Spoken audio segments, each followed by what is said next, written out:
She stumbled through the barn door in the faint early morning light, wearing a blood-stained wedding dress.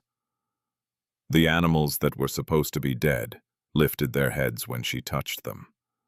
The man holding the rifle didn't know whether to shoot her or beg her to stay. But by the time the sun had climbed fully into the sky, his decision would change everything. If you want to see how a woman everyone called cursed became the most dangerous thing the frontier ever tried to break, stay until the end. Drop a comment with your city so I can see how far this story travels. Hit that like button and let's begin. The wedding dress had been white once. Now it dragged through the dirt like something pulled from a grave. The hem, black with mud and torn where Leora Bennett had stumbled through sage and stone for miles in the dark. The bodice, stitched by her aunt with painstaking care, hung loose at the shoulders where she had clawed at the buttons. Desperate to breathe after Jasper Crow left her standing alone at the church door, Leora didn't remember leaving town. She remembered only the murmuring voices behind her, the pitying stares that cut sharper than knives. Someone had laughed. She couldn't recall who, but the sound had burned itself into her skull like a brand. So she had walked away from the church, away from the boarding house where she had been living on borrowed grace, away from everything familiar, until her feet bled through her ruined satin shoes and the night swallowed her whole. The barn appeared just as the first gray hint of light touched the horizon. Leora almost missed it. A dark shape hunched against the hills like something trying to hide. She didn't care what it was. Shelter meant survival. That was all that mattered now. The door hung crooked on leather hinges. She slipped inside and pulled it shut behind her, leaning against the rough wood while her heart hammered against her ribs. The smell hit her immediately. Sickness. Not the sharp tang of manure or moldy hay, but something deeper, something wrong. Leora had grown up around animals. Her mother had kept chickens and goats behind their house before the fever took her, and she knew the scent of death creeping into living things. Her eyes adjusted slowly to the darkness. Stalls lined both walls in the dim pre-dawn light filtering through gaps in the boards. She could make out shapes moving weakly in the shadows. A horse nickered softly, the sound wrong, breathy and thin, like something drowning. Leora's mother used to say she had a gift. Not magic, nothing superstitious or sinful. Just a sense for what ailed creatures that couldn't speak for themselves. Her mother would press her palm to a goat's flank and close her eyes, and somehow she would know. Twisted gut, bad feed, poison in the water. She had taught Leora the same strange attentiveness, though Leora had never fully understood how it worked. She only knew that sometimes when she touched an animal, she could feel what was wrong. The nearest stall held a mare, her dark coat slick with sweat despite the cool morning. Leora approached slowly, making the soft clicking sound her mother had taught her. The horse's head lolled toward her, ears flat. "Easy," Leora whispered. "I'm not here to hurt you." She reached through the slats and rested her hand on the mare's neck. The horse flinched, but didn't pull away. Fever. Leora felt it immediately, a wrongness radiating from deep in the animal's belly. Not colic, not founder, something toxic moving through the mare's system like slow poison. Without thinking, Leora unlatched the stall door and stepped inside. The mare's legs trembled. White foam crusted at the corners of her mouth. "What did they feed you?" Leora murmured, running her hands along the horse's flank over her distended belly. "What got into you?"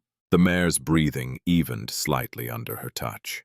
Leora kept her palms steady, fingers tracing the hard ridge of the animal's spine. She closed her eyes and let herself feel. There in the gut, something sharp and chemical burned through tissue it shouldn't touch. Leora's eyes snapped open. "Water," she whispered. "It's in the water." A rifle cocked behind her. Leora spun, heart lurching into her throat. A man stood in the barn doorway, silhouetted against the growing light. Tall, Broad-shouldered, the rifle pointed directly at her chest.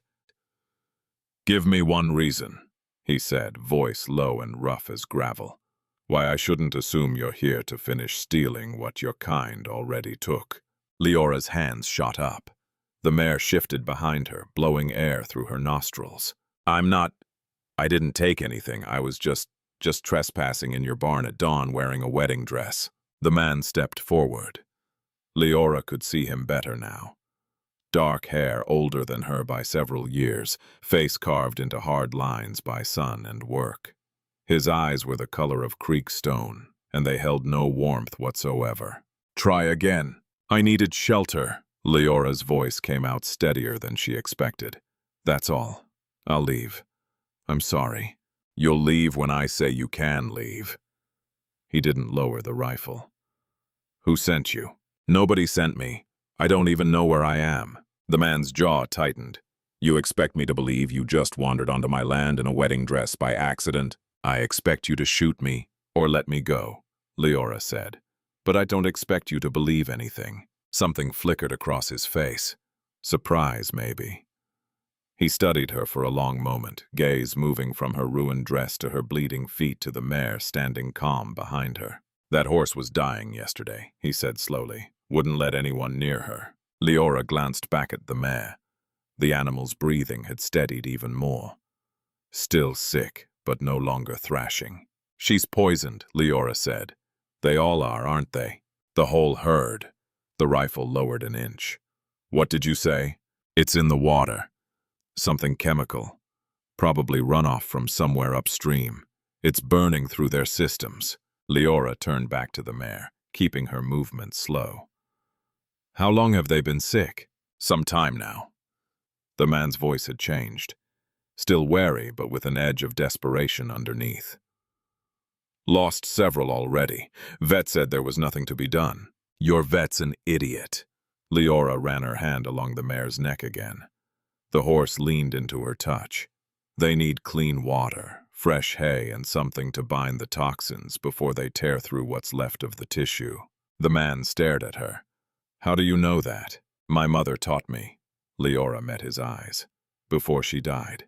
Silence stretched between them. Dawn light crept further into the barn, illuminating dust motes hanging in the air. Somewhere outside, a rooster crowed. The man finally lowered the rifle completely. "Silas Calder, this is my ranch." "Leora Bennett," she paused. "Or it was. I don't know what my name is anymore." Silas's eyes dropped to her ring finger. No band, no mark where one had been. "What happened to you?" Leora's throat tightened. "I made a mistake, and everyone I knew made sure I paid for it." She expected mockery, pity. Instead, Silas just nodded once, like he understood something she hadn't said out loud. "Can you really help them?" He gestured at the stalls around them. "The animals." Leora looked at the mare, then at the other horses visible in the dim light. All showing the same symptoms.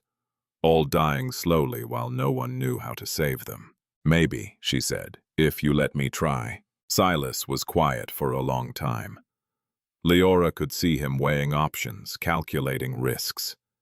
She was a stranger, a woman alone, someone clearly running from something, but his animals were dying. "You can stay in the spare room in the main house," he said finally. "Work for room and board. If you can save even one more horse, it's worth the risk." Leora's chest constricted. She had expected to be thrown off the property. Arrested, maybe. "Why would you trust me?" she whispered. Silas's expression didn't change. "I don't, but that mare hasn't let anyone touch her in days, and she's standing calm as Sunday morning with your hand on her neck. So either you're a witch or you know something nobody else does. Either way, I'm desperate enough not to care which." He turned toward the door, then paused. "Get yourself cleaned up. There's a pump around back. I'll bring you something that isn't a torn wedding dress to wear." "Mr. Calder." "Silas," he interrupted. "Just Silas." Leora nodded slowly. "Thank you." He didn't answer, just walked out of the barn. leaving her standing alone with the dying horses and the first fragile thread of hope she had felt since Jasper Crow had shattered her life. The sun rose fully while Leora washed at the pump behind the barn. The water was ice cold, but she scrubbed at her arms and face until her skin stung. The wedding dress would have to be burned. Even if she could clean it, she never wanted to see it again. Silas returned carrying a bundle of clothes. Men's work trousers, a faded cotton shirt, and a leather belt. "These were my wife's," he said without preamble. "She was about your size." Leora took them carefully. "Your wife?" "Gone for years now." His tone left no room for questions.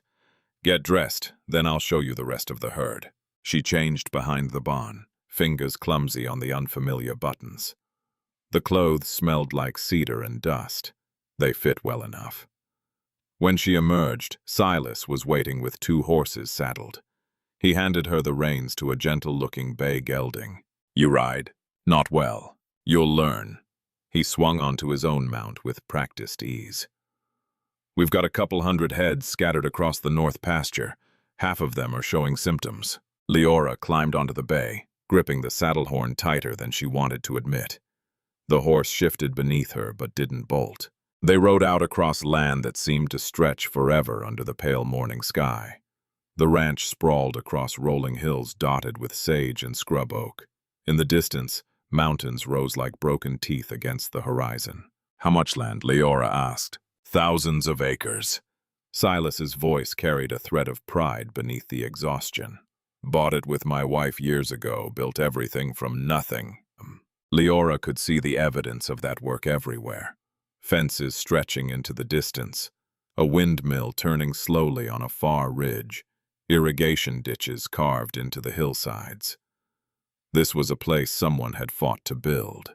What happened to her? The question slipped out before Leora could stop it. "Your wife?" Silas's jaw tightened. "Pneumonia took her quickly. I wasn't here. I was in town buying supplies. By the time I got back, she was already gone." The pain in his voice was old, but not healed. Leora recognized it.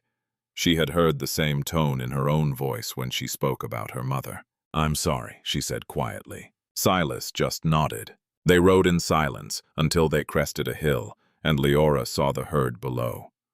Cattle moved slowly across the grassland. But even from a distance, she could see something was wrong. Too many lying down. Too much lethargy in the way they moved. "There," Silas said, pointing to a creek cutting through the valley. "That's the water source for this section. If you're right about contamination, it's coming from upstream." Leora studied the creek's path. It wound down from the northern hills, disappearing into a narrow canyon. "What's up there?" "Old mining operation, abandoned years ago." Silas's expression darkened. "Or supposed to be abandoned." Leora urged her horse forward, picking her way down the slope. The cattle barely reacted as she approached. Another bad sign.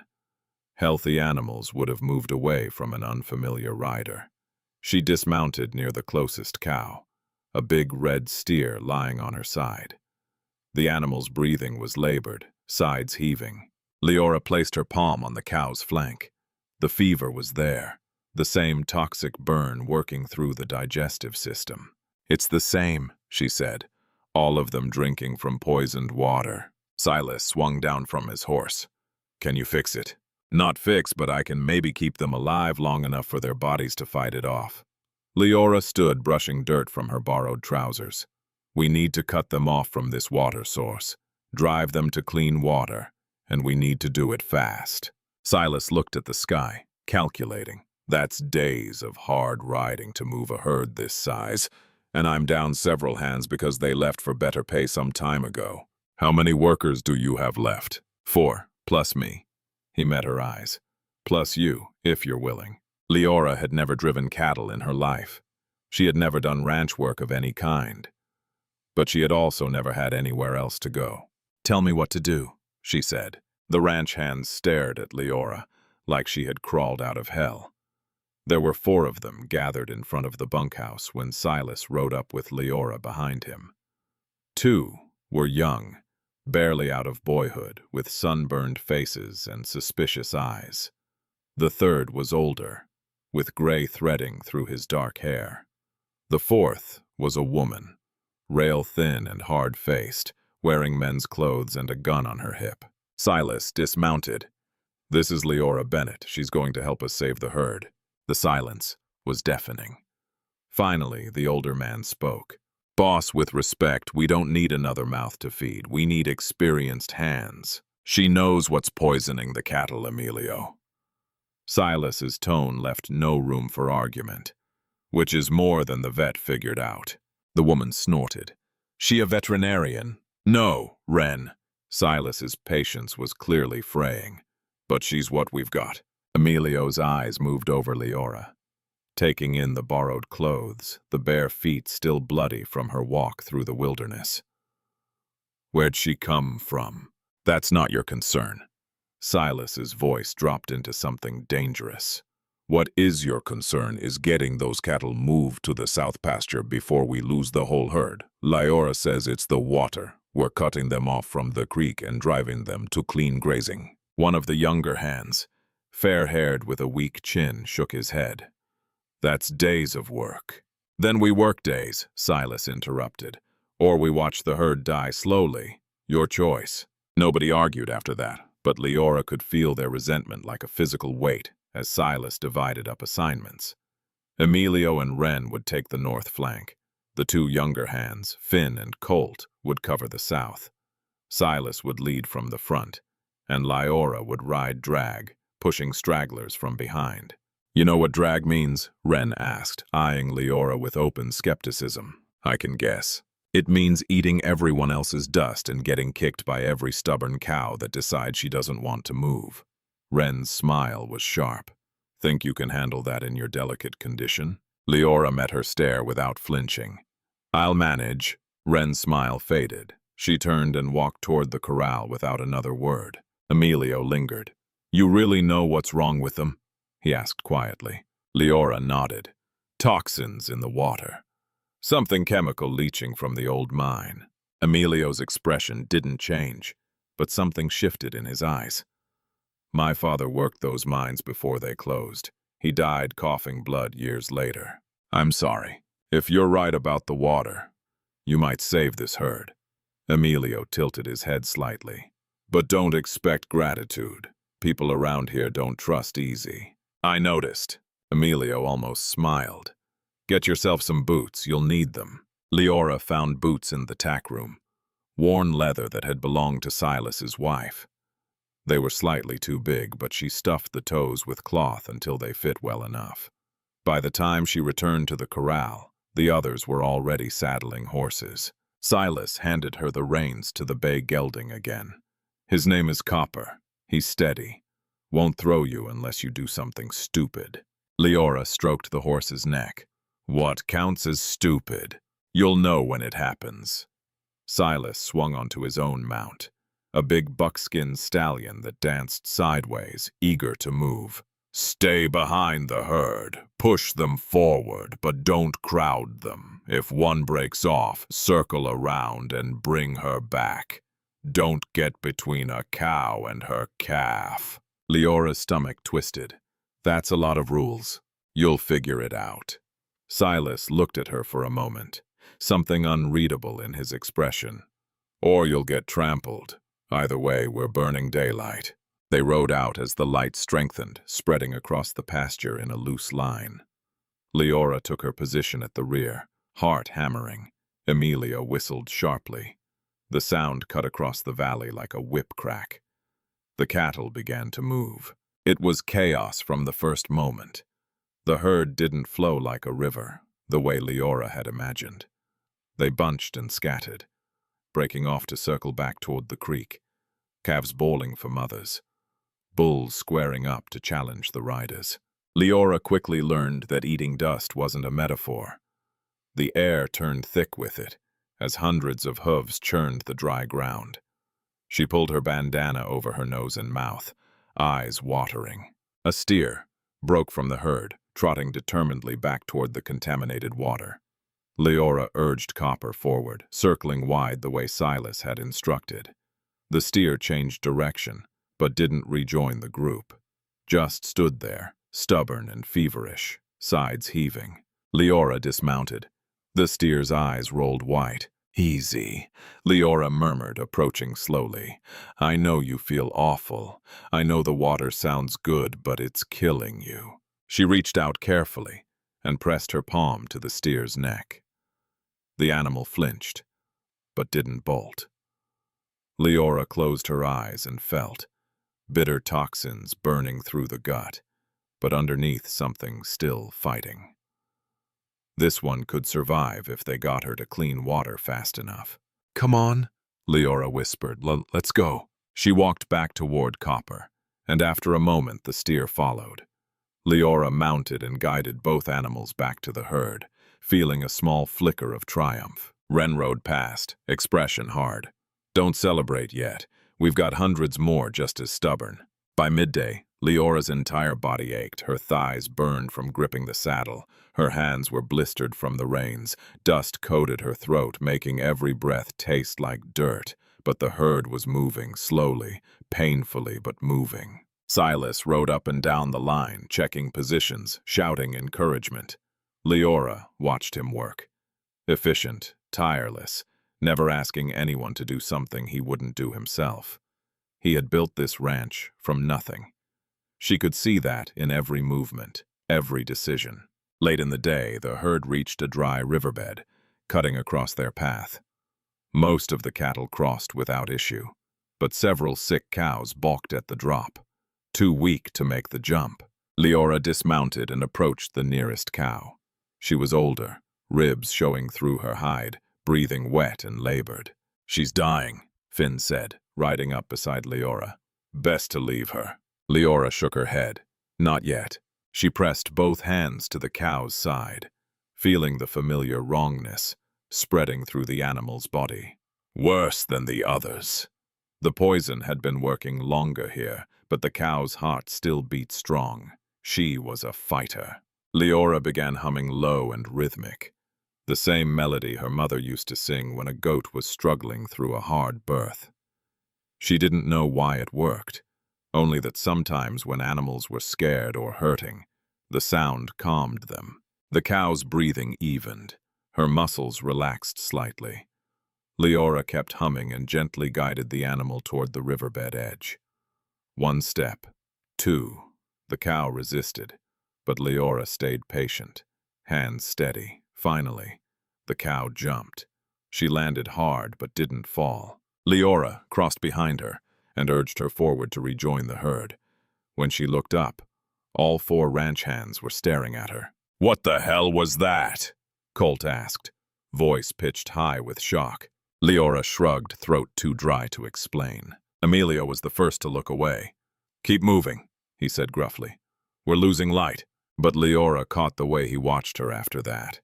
Wary, but no longer dismissive. Like maybe she was something other than dead weight. They made camp as the sun touched the western hills. The herd settled into uneasy rest in a natural box canyon that would hold them through the night. The riders built a fire and broke out hardtack and jerky.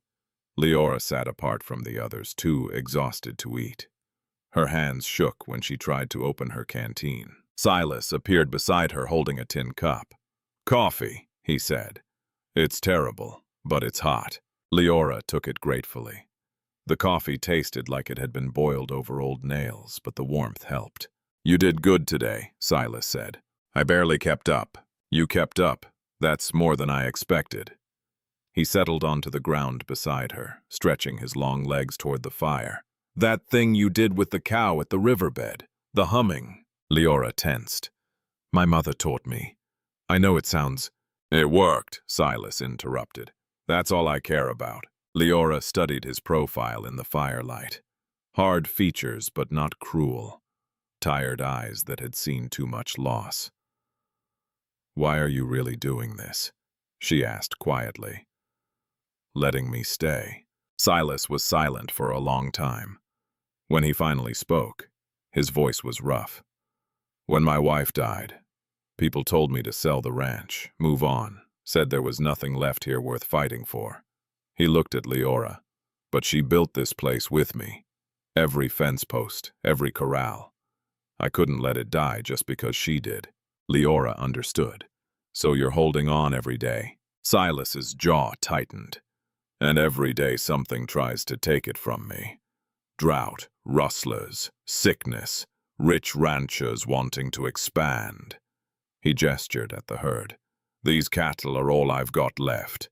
If they die, the ranch dies. And if the ranch dies... He didn't finish. He didn't have to. I won't let them die, Leora said. The words came out stronger than she intended. I'll do whatever it takes. Silas looked at her for a long moment, then he nodded once and stood. Get some rest. Tomorrow's going to be harder. The next day was harder. The heat rose early and stayed brutal. The cattle moved slower, weakened by sickness and stress. 2 calves collapsed and had to be carried on horseback. 1 cow died in the middle of the trail. Just dropped and didn't get up again. Leora felt it like a personal failure. You can't save them all, Emilio said when he saw her face. Some are too far gone. But Leora couldn't accept that. She pushed herself harder, rode longer, refused to rest even when Silas ordered her to take a break. By mid-afternoon, she was swaying in the saddle. Wren rode up beside her. You're going to fall and get trampled, she said flatly. Drink some water before you pass out. Leora reached for her canteen and realized it was empty. She couldn't remember the last time she had taken a drink. Wren swore and handed over her own canteen. You're either the toughest woman I've ever met or the dumbest. Haven't decided which. Leora drank deeply. Can it be both? Wren almost smiled. Yeah, probably. They reached clean water. Just before the sun sank low, the herd smelled it and surged forward, desperate. Leora had to fight to keep them from trampling each other in their rush to drink. When the cattle finally settled, spread across good grazing land with a clear stream running through it, Leora dismounted and nearly collapsed. Silas caught her arm. Easy. I'm fine. You're dead on your feet. He guided her toward the fire Emilio was building. Sit. Eat. That's an order. Leora sank down gratefully. Her vision swam. Colt appeared with a plate of beans and bacon. You actually did it, he said, voice surprised. We didn't lose more than a dozen. A dozen's too many, Leora said. A dozen out of hundreds is a miracle. Emilio corrected. He crouched beside the fire, studying her with new respect. The boss made the right call, bringing you in. Leora looked across the fire at Silas. He was talking to Wren, pointing at something in the distance. But he must have felt her gaze. Because he glanced over and met her eyes, something passed between them. Recognition, maybe, or the beginning of trust. Leora looked away first, heart doing something complicated in her chest. Get some sleep, Emilio said. Tomorrow we start figuring out how to keep them healthy. They stayed with the herd for more days, while Leora taught the ranch hands how to identify the sickest animals and dose them with a mixture she made from charcoal and clay, something her mother had used to bind toxins in poisoned goats.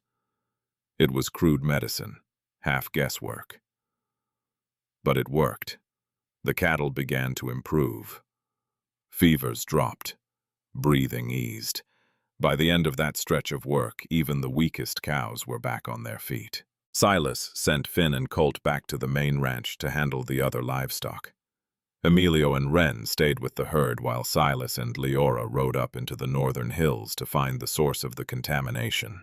They found it some distance upstream, from where the cattle had been drinking. The old mine entrance gaped like a wound in the hillside, timbers rotted and collapsing. Water seeped from the opening, carrying a greenish tint that made Leora's stomach turn. Copper runoff, Silas said grimly, leaching from the old shafts. Can it be stopped? Not without money I don't have. Silas dismounted and walked closer, studying the water flow. I'll need to fence off this whole section. Move the herd permanently. Leora could see the calculation in his eyes, the cost in materials, labor, time. Everything this ranch didn't have to spare. I'll help, she said. Silas looked at her. You've already helped. More than you know. I'm not done yet. Leora slid off copper and walked to stand beside Silas at the mine entrance. You gave me a place when I had nothing. Let me earn it. Silas's expression softened slightly. You're not what I expected when I found you in my barn. What did you expect? Someone broken? He studied her face. But you're not broken, just bent. Leora's throat tightened. Maybe, or maybe I just haven't realized it yet. Silas reached out and gripped her shoulder briefly. We'll figure it out together. They rode back to camp as the sun set, painting the hills golden red. Leora felt something she hadn't felt in a long time.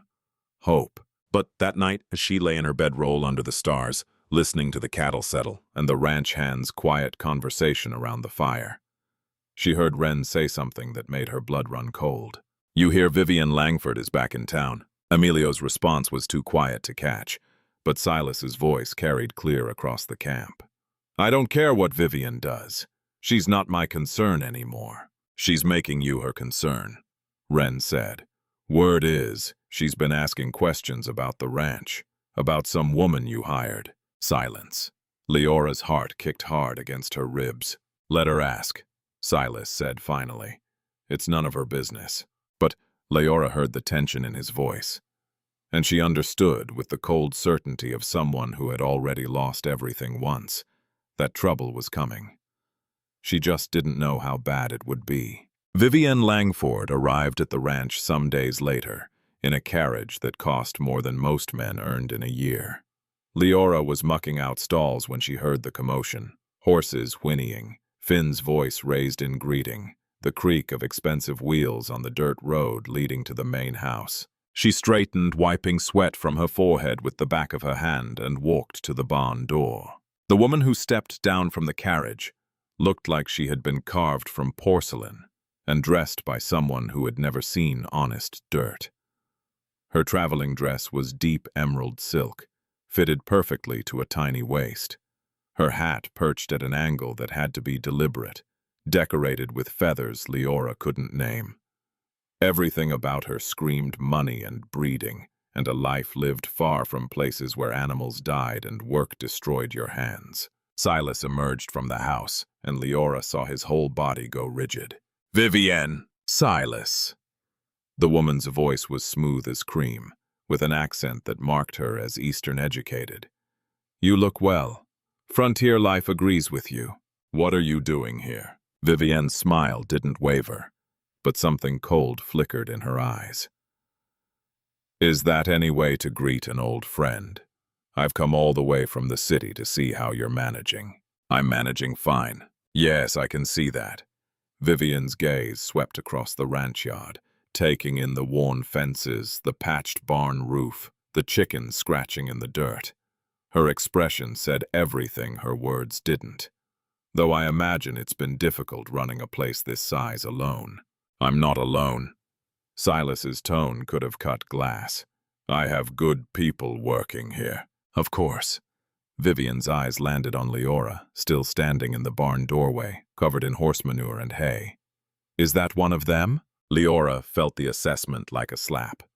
She knew exactly what Vivian saw. A woman in men's clothes, hair escaping from a messy braid, hands calloused and dirty. Nothing refined or proper about her. Silas's jaw tightened. That's Leora Bennett. She's the reason I still have a herd. How industrious. Vivian's smile sharpened. You always did have a talent for finding strays.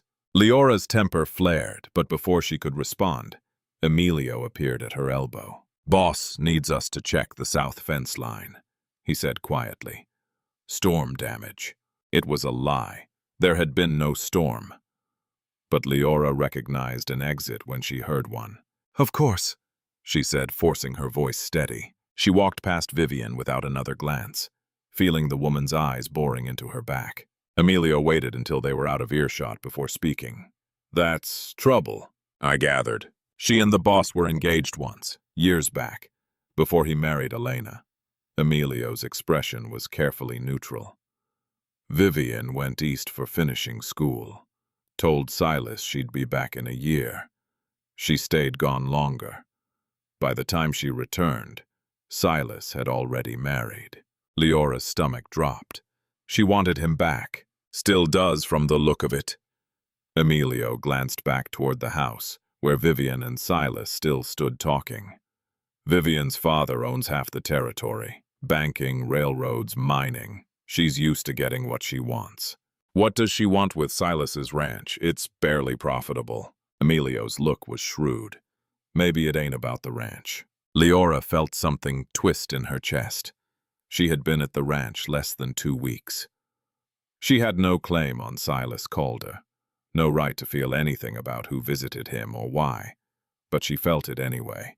They worked the fence line until sunset, replacing posts that didn't need replacing, tightening wire that was already tight. When they finally returned to the main house, Vivian's carriage was gone. Silas sat alone on the porch, a bottle of whiskey on the step beside him. He wasn't drinking, just staring out at the darkening hills.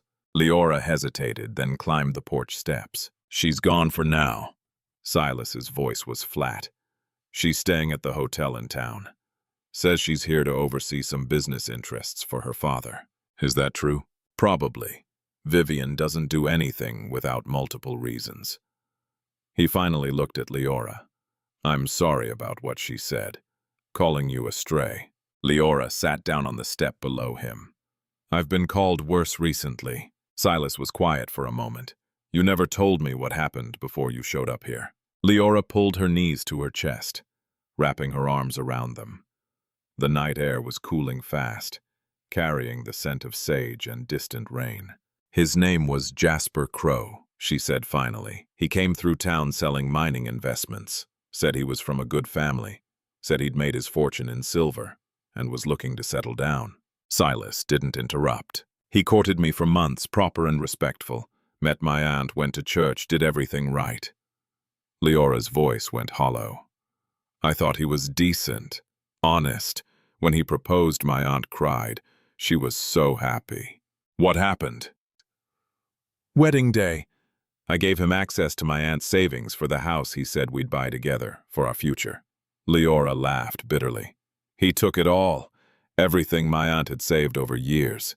Then he disappeared before the ceremony even started." Silas swore under his breath. "The town blamed me," Leora continued, "said I should have known better, that a woman my age, unmarried, should have been suspicious when a man like that showed interest. They called me desperate, stupid. Some said I was probably in on it. That's insane. That's what people do when they need someone to blame." Leora rested her chin on her knees. "My aunt wouldn't speak to me. Said I'd ruined her. The boarding house threw me out. I had nowhere to go and no money to get there anyway. So I walked until I found your barn." Silas was quiet for a long time. Then he reached down and gripped her shoulder briefly. The same gesture he had made at the mine. "You're not stupid," he said. "And you're sure as hell not desperate. You survived something that would have broken most people. That takes strength." Leora's throat tightened. "Some days I don't feel very strong. Strong people rarely do." Silas stood, picking up the whiskey bottle. "Get some rest. Tomorrow we start rebuilding the north fence. It's going to be brutal work." Leora watched him disappear into the house.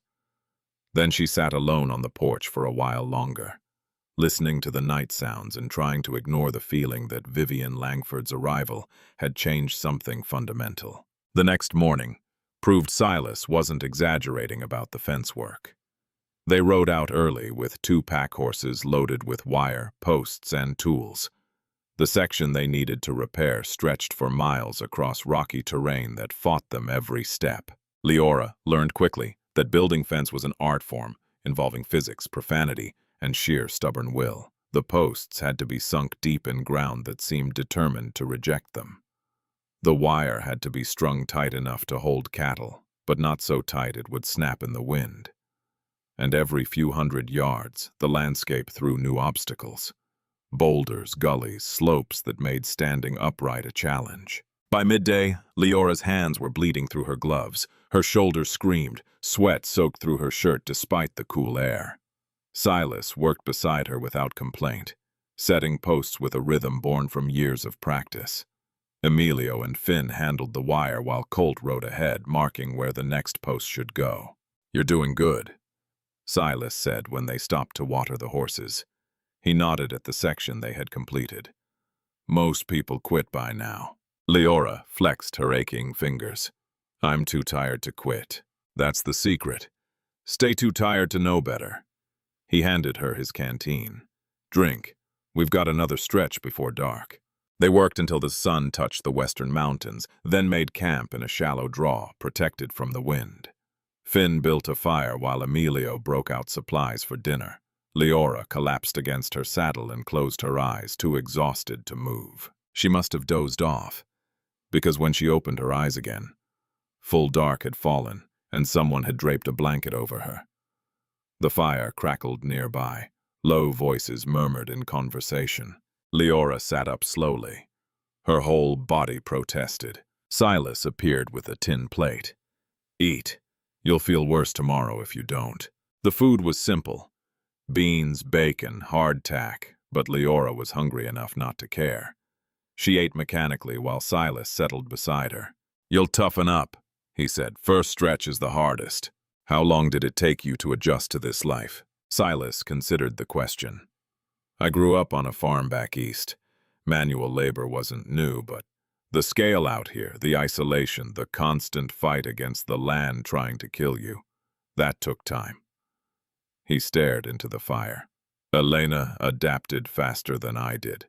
Honestly, she grew up in the city, never touched a cow before we moved west, but she learned everything. Riding, roping, branding, worked harder than any hand I ever hired." Leora heard the pain beneath his words. "You miss her every day." Silas's voice went rough. "But the missing gets quieter over time, like an old injury that aches when the weather changes but doesn't stop you from working." Vivian didn't wait. "No." Silas's expression hardened. "She decided finishing school was more important than coming back. By the time she changed her mind, I'd already met Elena. Vivian never forgave me for that." "Is that why she's here now?" Silas looked at Leora, firelight casting shadows across his face. "Vivian's here because she thinks she can still get what she wants. She always does eventually. Her father makes sure of it." "What does she want, this ranch, you?" "Both, probably." Silas's jaw tightened. "Her father's been trying to buy me out for years. Says this land would be better used for railroad expansion or some damn thing. I keep refusing.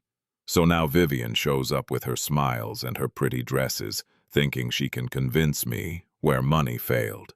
Leora felt anger burn through her exhaustion. "She thinks you're that easy to manipulate." "She thinks every man is." Silas stood, brushing dirt from his pants. "But I didn't build this place to hand it over to someone who sees it as a business investment. This land means something, it costs something, and I'm not giving it up." The fierceness in his voice made Leora's chest tighten. She understood that feeling. The desperate need to hold on to something when the world kept trying to rip it away. They worked the fence line for more days. By the end, Leora's hands had calloused over the blisters. Her muscles stopped screaming and settled into a constant ache she could work through. She learned to read the land, to spot good post sites, to judge wire tension by feel, and she learned to work beside Silas, with an easy rhythm that felt natural, like they had been doing this together for years instead of weeks. On the fourth day, they rode back to find Wren waiting with news. "Town's talking," she said without preamble. "About you. About Leora." Silas's expression went dark. "What are they saying?" "That you hired some woman nobody knows to work the ranch. That she's living in the main house." Wren's tone was carefully neutral, but her eyes flicked to Leora.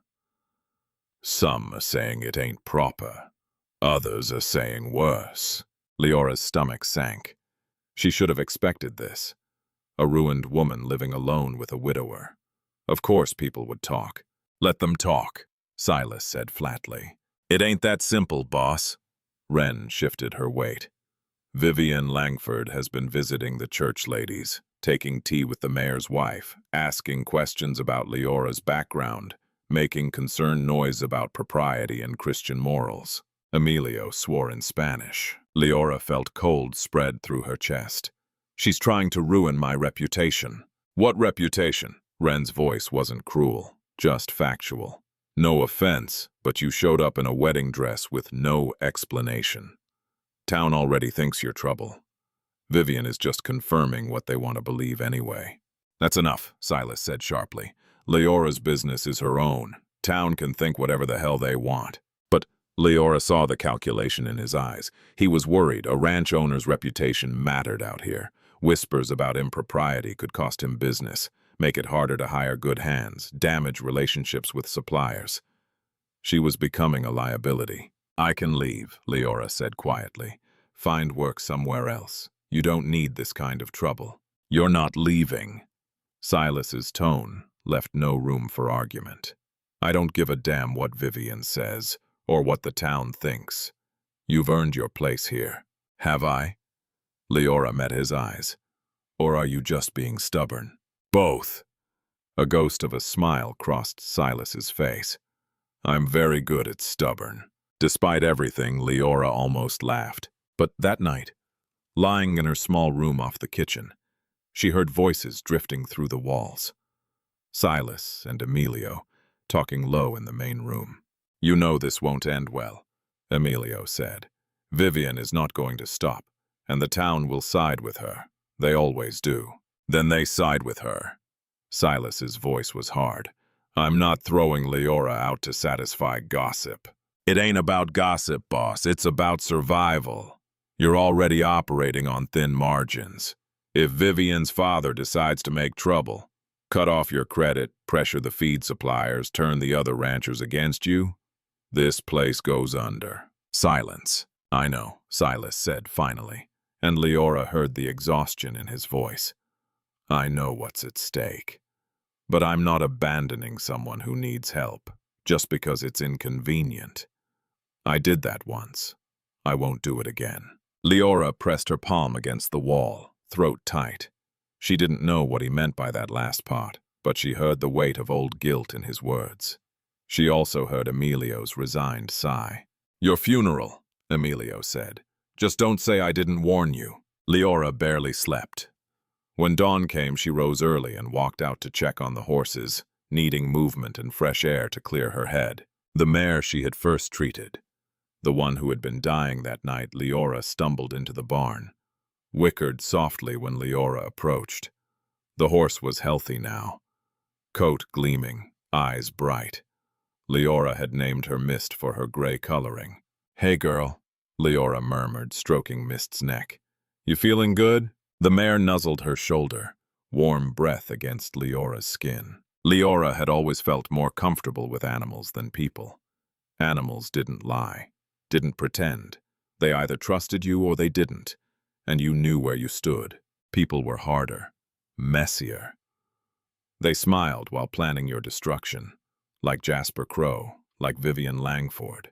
Leora! She turned to find Silas standing in the barn doorway, backlit by the rising sun. We need to talk, he said. Leora's heart sank. This was it, the conversation where he would explain very reasonably why she needed to leave, where he would offer some money, maybe a letter of reference, and send her on her way to protect his ranch. She couldn't even blame him, but Silas's next words knocked that assumption sideways. I'm taking you to town today, introducing you properly, making it clear you work for me as a ranch hand, same as Emilio or Ren, and that anyone who has a problem with that can take it up with me directly. Leora stared at him. That's a terrible idea. It'll probably make everything worse. Maybe. Silas stepped into the barn, morning light cutting across his face. But I'm tired of Vivian controlling the narrative. People want to gossip, fine. But they're going to hear the truth first. That you saved my herd when nobody else could. That you work harder than any hand I've had. That you're here because you earned it, not because of anything improper. I know what you're going to say. He held up a hand. That I'm risking the ranch. That it's not worth it. But here's the thing, Leora. This ranch was supposed to be about building something good. A place where hard work mattered more than gossip or status or who your father was. If I compromise that to keep Vivian happy, then what's the point? I might as well sell to her father and be done with it. Leora's chest felt too tight. Nobody had ever stood up for her like this. Not her aunt, not the people in town who had known her for years. "Why?" she whispered. "Why does it matter so much?" Silas was quiet for a moment. When he spoke, his voice was rough with something Leora couldn't quite name. "Because you remind me that some things are worth fighting for, even when it's hard. Especially when it's hard." He met her eyes. "And because if I let Vivian run you off, I'm no better than the people who abandoned you at that church." Leora felt tears prick her eyes. She blinked them back hard. "Okay," she said, "we'll go to town. Wear your Sunday best." A wry smile touched Silas's mouth. "Or whatever passes for it around here. We're going to make an impression." Leora owned exactly 2 dresses, both borrowed from the trunk of Silas's late wife's clothes. One was faded calico, practical and plain. The other was dark blue wool with a simple white collar, the kind a respectable woman might wear to church or a social call. She chose the blue dress, twisted her hair into the neatest braid she could manage, and scrubbed her hands until they looked almost presentable. When she emerged from her room, Silas was waiting by the wagon, wearing clean clothes and an expression of grim determination. "You look nice," he said. "I look terrified." "That too." Silas offered his hand to help her onto the wagon seat. "But you don't have to be. I'll handle the talking." They drove into town in tense silence. Leora watched the landscape roll past, autumn grass turning gold, distant mountains sharp against the blue sky, a hawk circling overhead. Beautiful country, harsh country, the kind of place that tested you constantly and didn't care if you passed or failed. The town itself was small, one main street lined with wooden buildings, a church at one end, a saloon at the other. People stopped to stare as Silas's wagon rolled past. Leora felt their eyes like brands. Silas pulled up in front of the general store and set the brake. "First stop," he said. "Then the feed supplier, then the bank. By the time we're done, everyone will know exactly who you are and why you're here." "And if they don't believe you?" "Then they don't." Silas jumped down and came around to help her from the wagon. "But at least we'll have said our piece." The general store was owned by a thin, nervous man named Howard Beckett, who nearly dropped his ledger when Silas walked in with Leora. "Mr. Calder, I wasn't expecting. That is, I heard you might be." Howard's eyes darted to Leora, then away. "What can I do for you?" "Need to place an order, Howard. Also wanted to introduce you to Leora Bennett. She's working my ranch now. Saved my entire herd from poisoning." Silas's tone was pleasant, but carried an edge. "She's got a gift with animals. Best hand I've had in years. If she comes in here needing supplies, I want her treated with the same respect you'd show Emilio or any of my other workers." Of course, of course." Howard was sweating now. "No disrespect intended, Mr. Calder." "None taken yet." Silas handed over a supply list. "I'll need this ready by the end of the week." They left Howard stammering and moved on to the feed supplier, where Silas delivered the same speech. Then to the hardware store, the seamstress, the doctor's office. By midday, Leora's face hurt from holding a neutral expression, while people stared and whispered. Their final stop was the bank. The First National Bank was the nicest building in town, brick instead of wood with actual glass windows and a sign painted in gold leaf. The banker, a portly man named Horace Webb, greeted Silas with professional warmth that cooled noticeably when Leora entered behind him. "Mr. Calder, what brings you in today?" "Business, Horace. And introductions." Silas gestured to Leora. "This is Leora Bennett, my new ranch foreman. She'll be handling some of the ranch accounts going forward." Horace's expression went carefully blank. "I see. That's highly unusual." "Unusual but necessary. Leora has a head for figures and I trust her judgment." Silas leaned against the counter, casual, but with steel underneath. Any reason that would be a problem? No, no problem at all. Horace's smile didn't reach his eyes, though I should mention I had a visit from Miss Langford yesterday. She expressed some concern about the ranch's finances, suggested that perhaps you were being taken advantage of by certain unscrupulous individuals. Leora's hands clenched in her skirts. Silas's expression didn't change. Did she now? She was quite worried, mentioned that vulnerable men are often targets for women of questionable character looking to secure their futures through deception. That's interesting, Silas said softly, since the only person who's ever tried to deceive me regarding my ranch was Vivian herself, when she tried to convince me last year that selling to her father was for my own good. Horace flushed. Mr. Calder, I don't think... Here's what I think, Horace. I think Vivian is spreading lies because she doesn't like that I'm running my ranch my way instead of hers. And I think you'd do well to remember that my business has kept this bank profitable through bad winters and droughts. So unless you want me to take my accounts elsewhere, I suggest you treat my employees with respect. Silence filled the bank. The clerk at the back desk had stopped working to watch. Horace cleared his throat. Of course, Mr. Calder.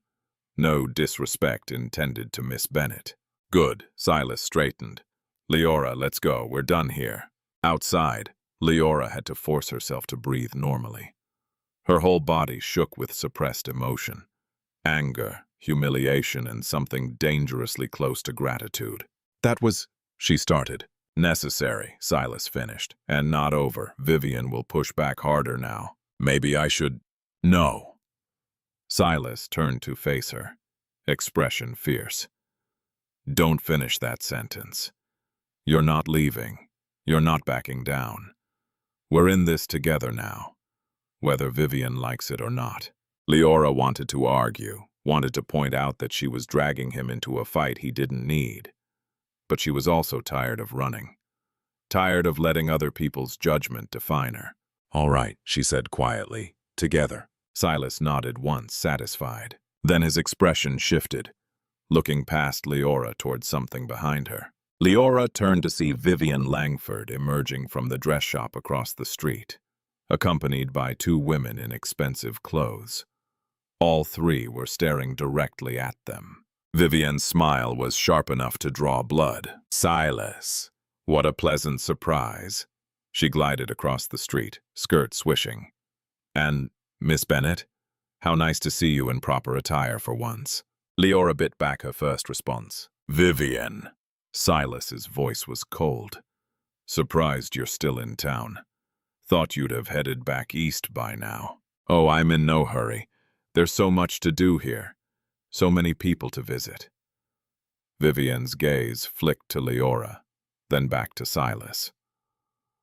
I've been hearing the most interesting stories about your ranch.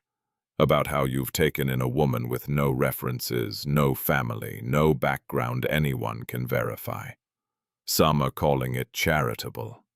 Others are calling it something else. Let them call it whatever they want, Silas said flatly. But that's just it, darling. What people call things matters. Vivian stepped closer, lowering her voice to something that sounded almost concerned. I'm worried about you.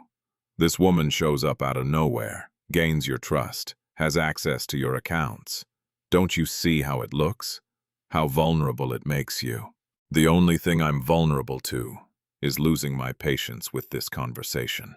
Vivian's mask slipped for just a second, revealing something cold and hard underneath. Then the smile returned. Very well. I can see you're determined to make mistakes. She turned to Leora.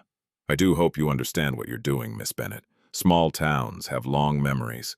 Once your reputation is ruined, it stays ruined, and Silas is right along with it. My reputation was already ruined, Leora said quietly. I've got nothing left to lose. Everyone has something to lose. Vivian's voice dropped to barely above a whisper.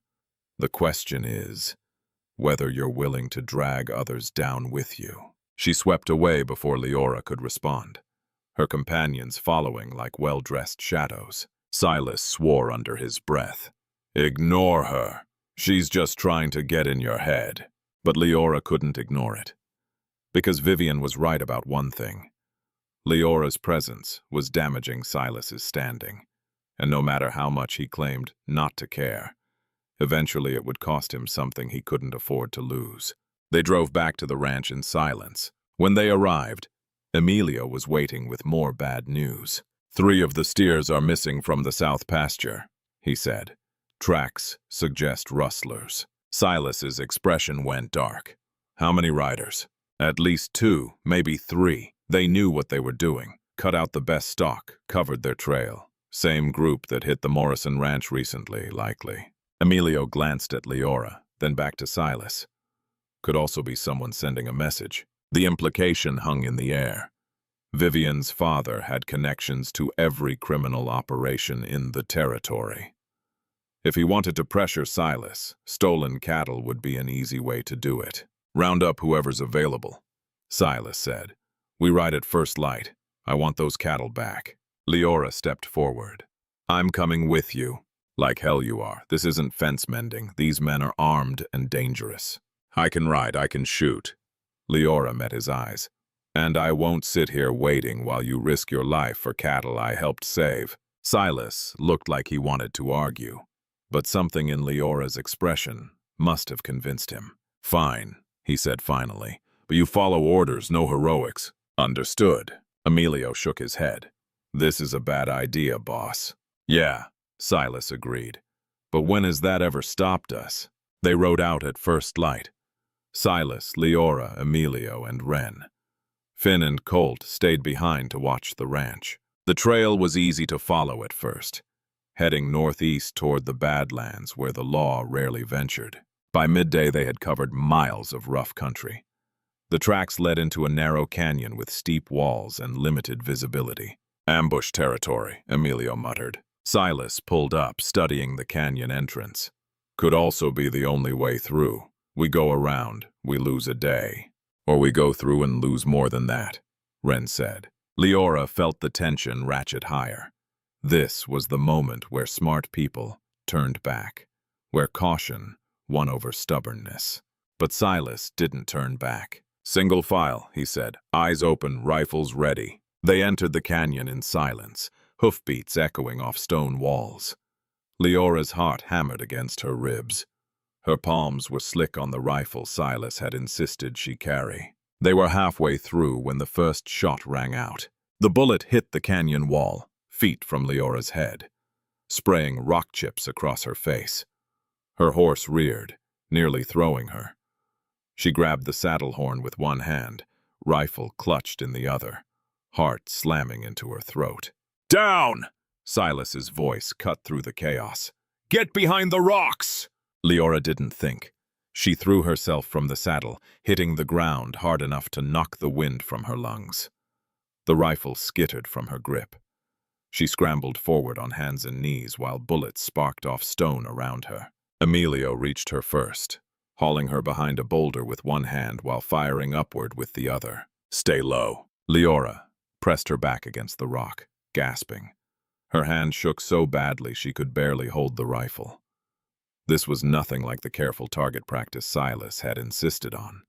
This was chaos and noise, and the sick certainty that she was about to die in a canyon miles from anywhere that mattered.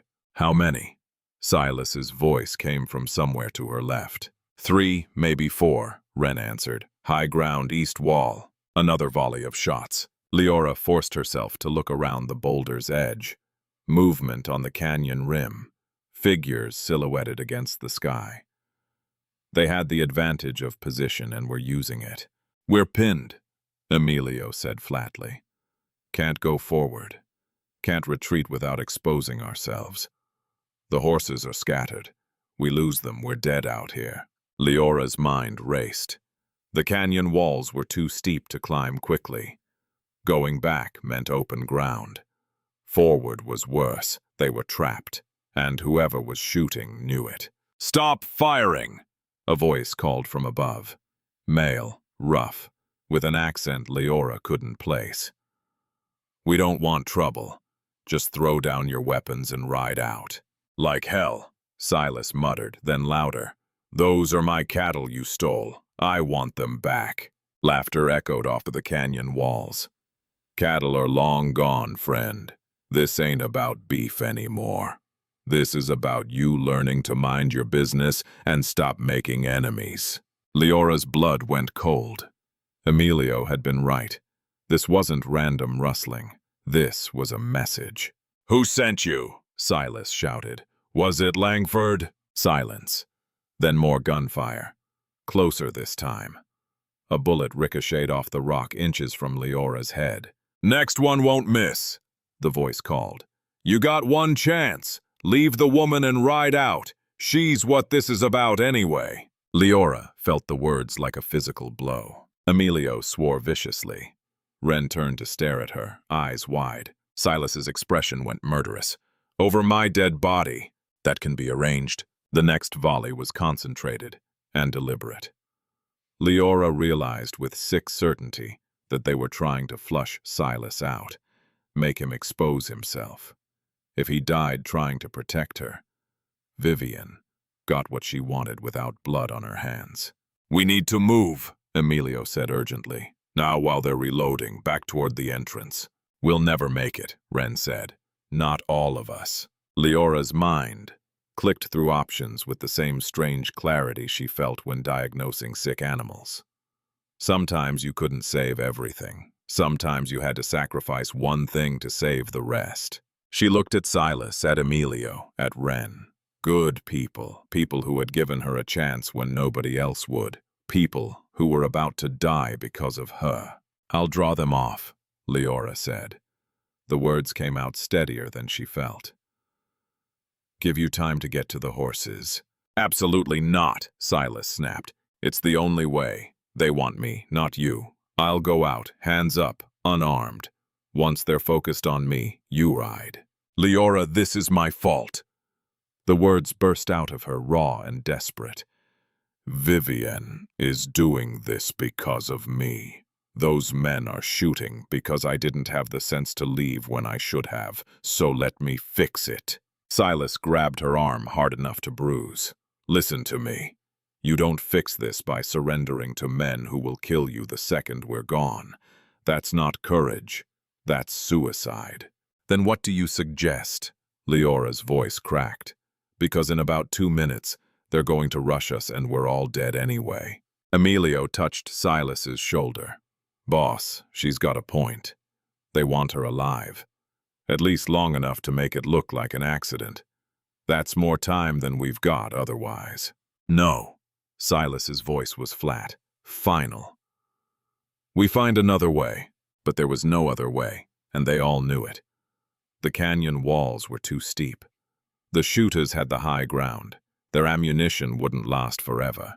Leora made her decision. Before anyone could stop her, she stood up, hands raised, rifle left behind the rock. "Don't shoot, I'm coming out." "Leora, get down!" Silas lunged for her, but she was already moving, stepping into the open with her heart hammering so hard she thought it might crack her ribs. The shooting stopped. Silence fell across the canyon, broken only by her boots crunching on loose stone. Leora walked forward slowly, arms raised, painfully aware of how exposed she was. One bullet. That's all it would take. "Smart girl," the voice called from above. "Keep walking. Your friends can leave now." Leora risked a glance back. Silas stood frozen, rifle raised, face twisted with fury and something that looked like fear. "Go," she mouthed. "Please." She saw the moment he understood what she was doing. Saw the calculation flash across his face. Save himself and his people, or die trying to save her.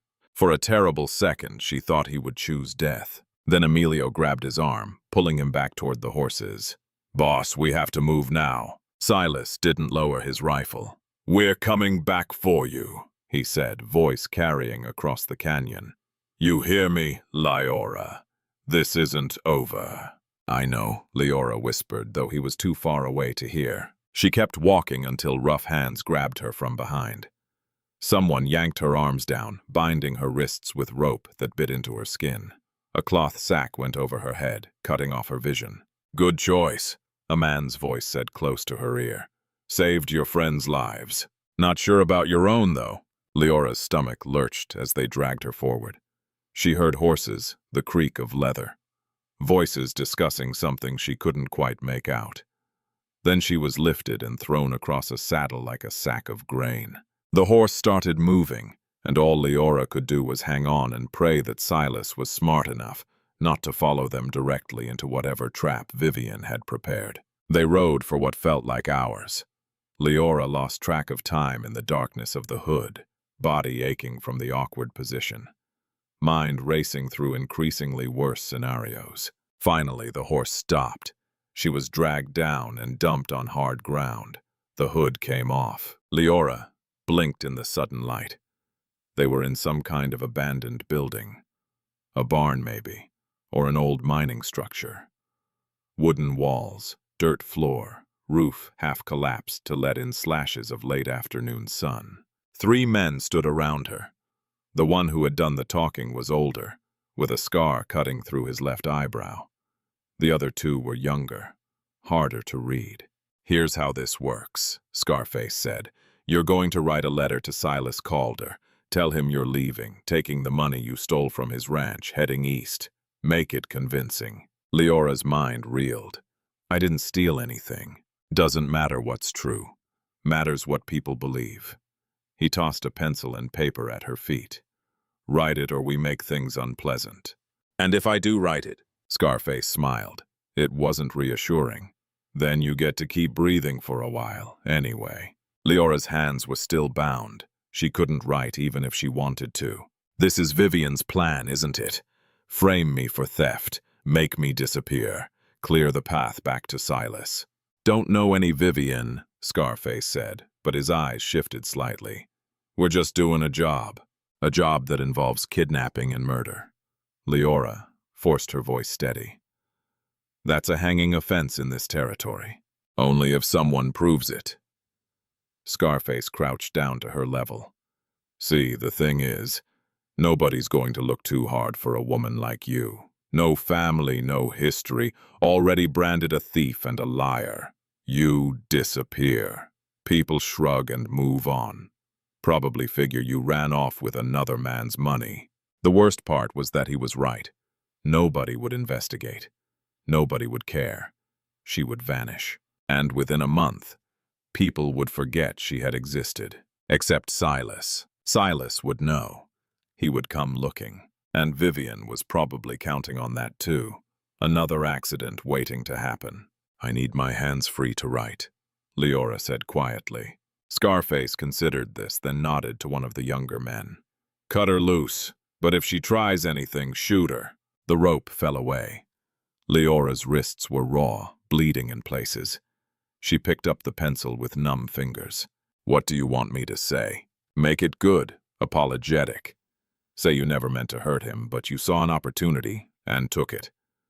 That you're going back east to start over. Scarface smiled again. Make him believe you were playing him from the start.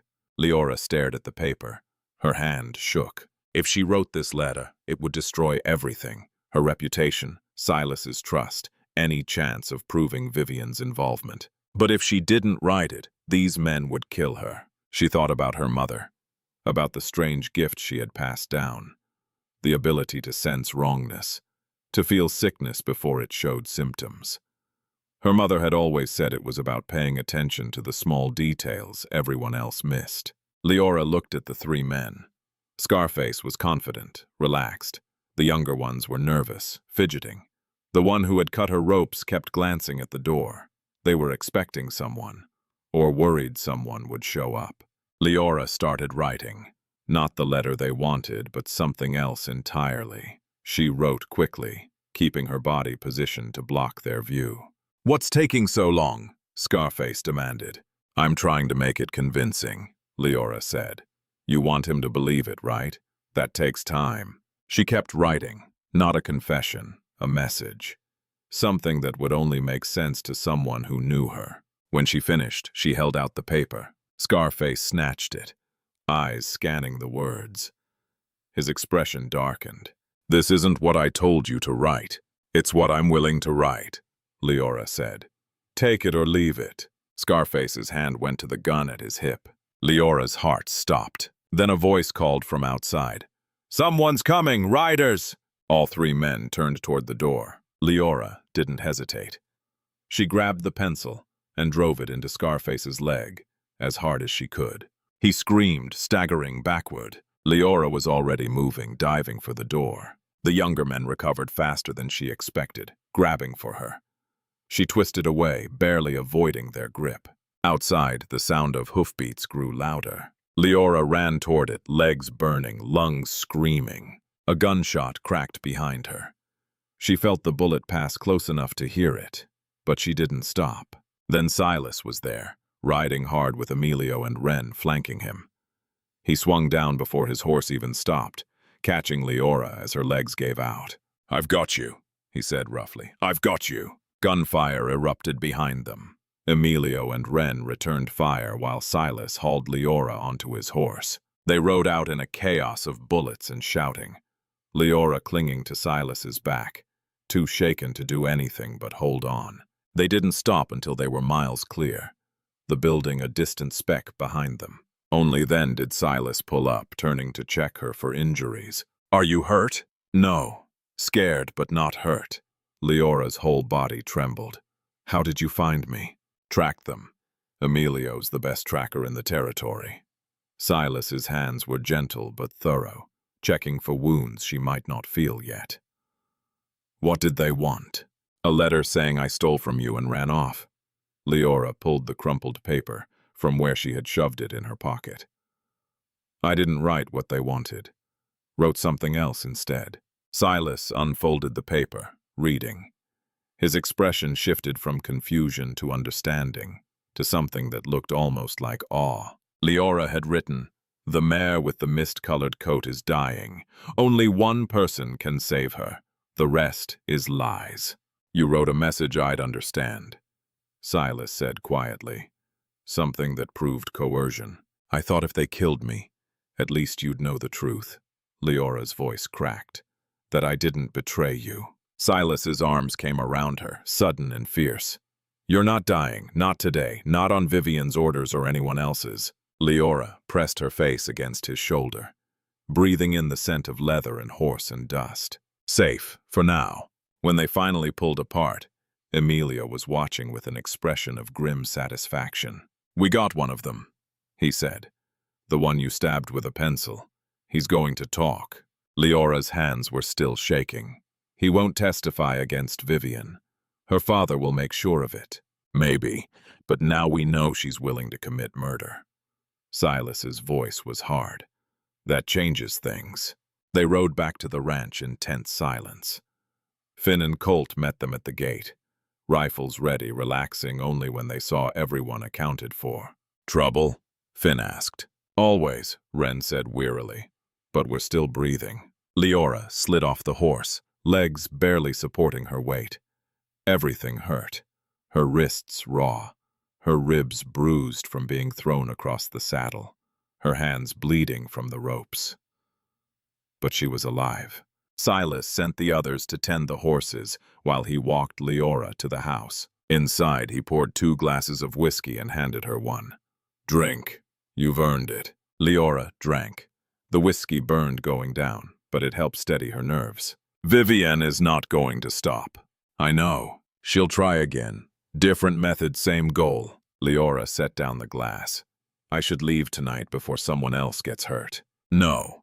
Silas's voice was flat. We're past that now.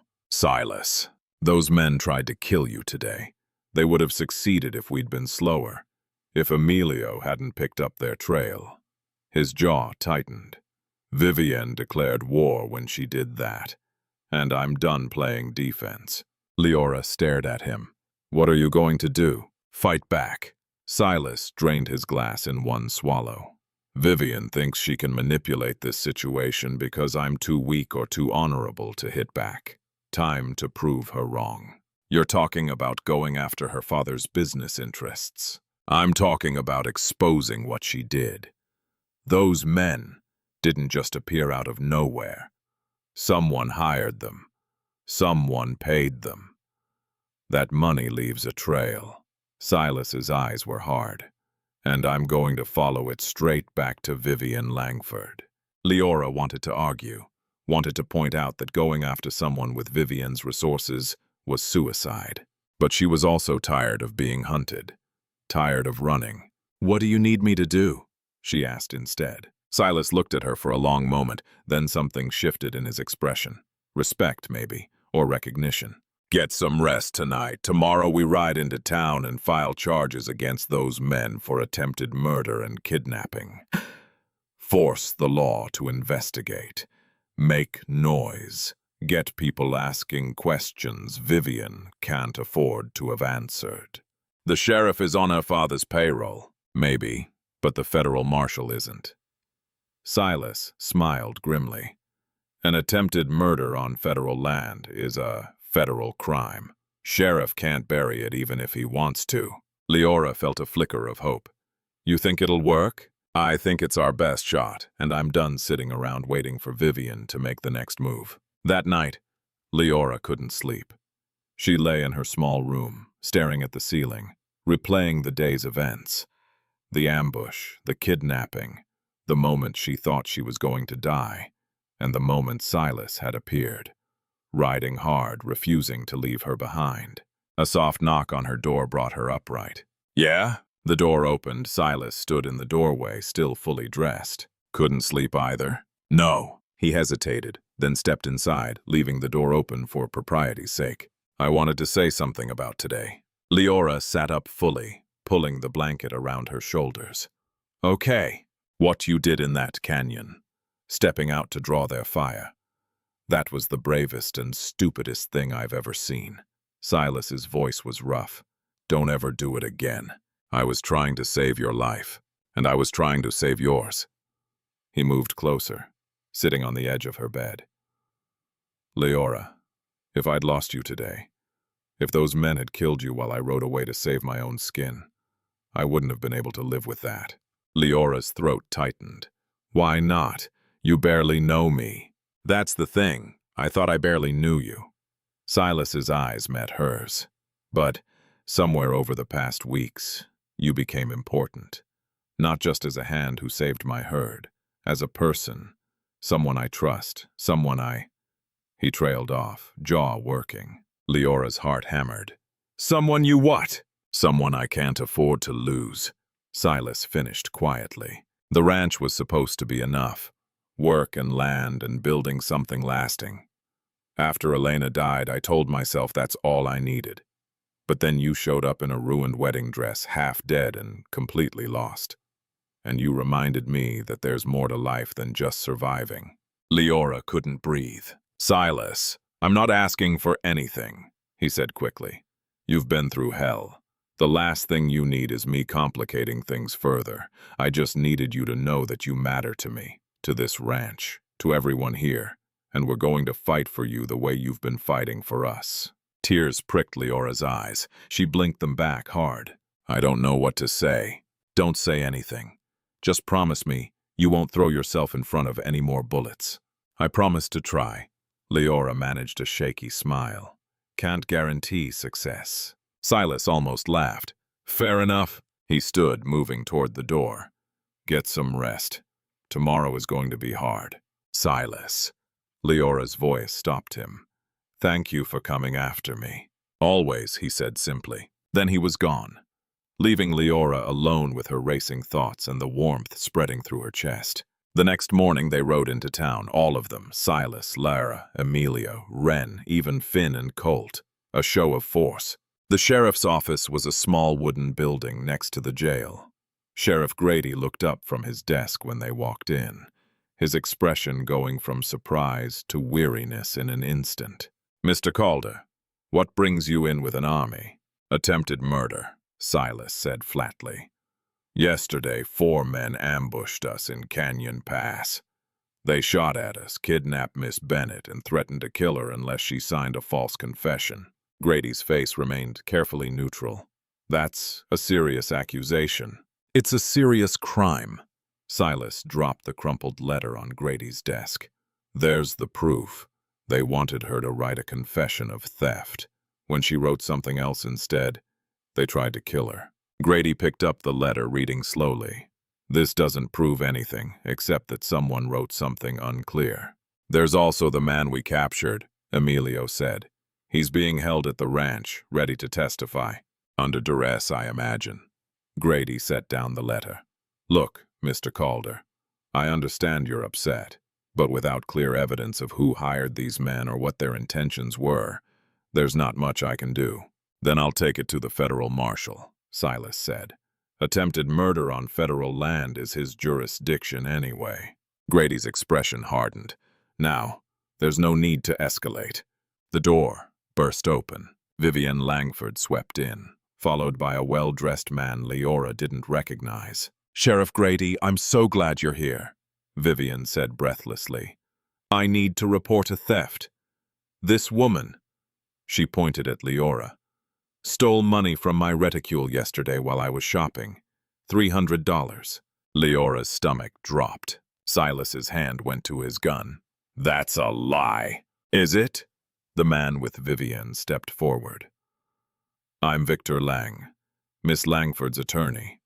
I have 3 witnesses who saw Miss Bennett near my client's carriage yesterday afternoon. Shortly after, the money was discovered missing. I wasn't anywhere near her carriage, Leora said, but her voice sounded weak even to her own ears. Vivian's expression was sympathetic, poisonously so. I understand. Times are hard, dear, and you've been through so much, but stealing is a crime. Sheriff, I want her arrested. Grady looked uncomfortable. Miss Langford, perhaps we should— Arrest her, Vivian repeated firmly.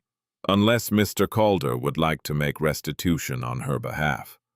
I'm willing to drop charges if the money is returned. The trap snapped shut. Leora saw it clearly now. If Silas paid, it looked like an admission of guilt. If he didn't, Leora went to jail on false charges. Either way, Vivian won. This is ridiculous, Wren snapped. Leora was at the ranch all day yesterday. We can prove it. Can you? Victor smiled. Because I have sworn statements from 3 upstanding citizens who say otherwise. Unless you're suggesting they're all lying. I'm suggesting someone paid them to lie, Silas said. That's a serious accusation, Mr. Calder. One you'll need proof for. Victor pulled out a document. Sheriff Grady, this is a formal complaint. I trust you'll do your duty. Grady's hand went to the handcuffs on his belt. Miss Bennett, I'm going to have to ask you to come with me. No. Silas stepped between Leora and the sheriff. You arrest her. You'll have to go through me first. Silas, don't, Leora said quietly. It's okay. It's not okay. This is a setup and everyone knows it. Then we'll prove it in court. Leora touched his arm. Let me do this. Fighting the sheriff won't help. She could see Silas struggling with the decision. Saw the moment he realized she was right. Resisting arrest would only make things worse. He stepped aside, but his eyes stayed on Vivienne. This isn't over. No, Vivian agreed softly. It's not. Grady cuffed Leora's wrists, the metal cold against her skin. She had been bound twice in 2 days now. It was starting to feel like a permanent condition. As Grady led her toward the jail cells, Leora looked back once. Silas stood frozen, hands clenched into fists, face twisted with fury and helplessness.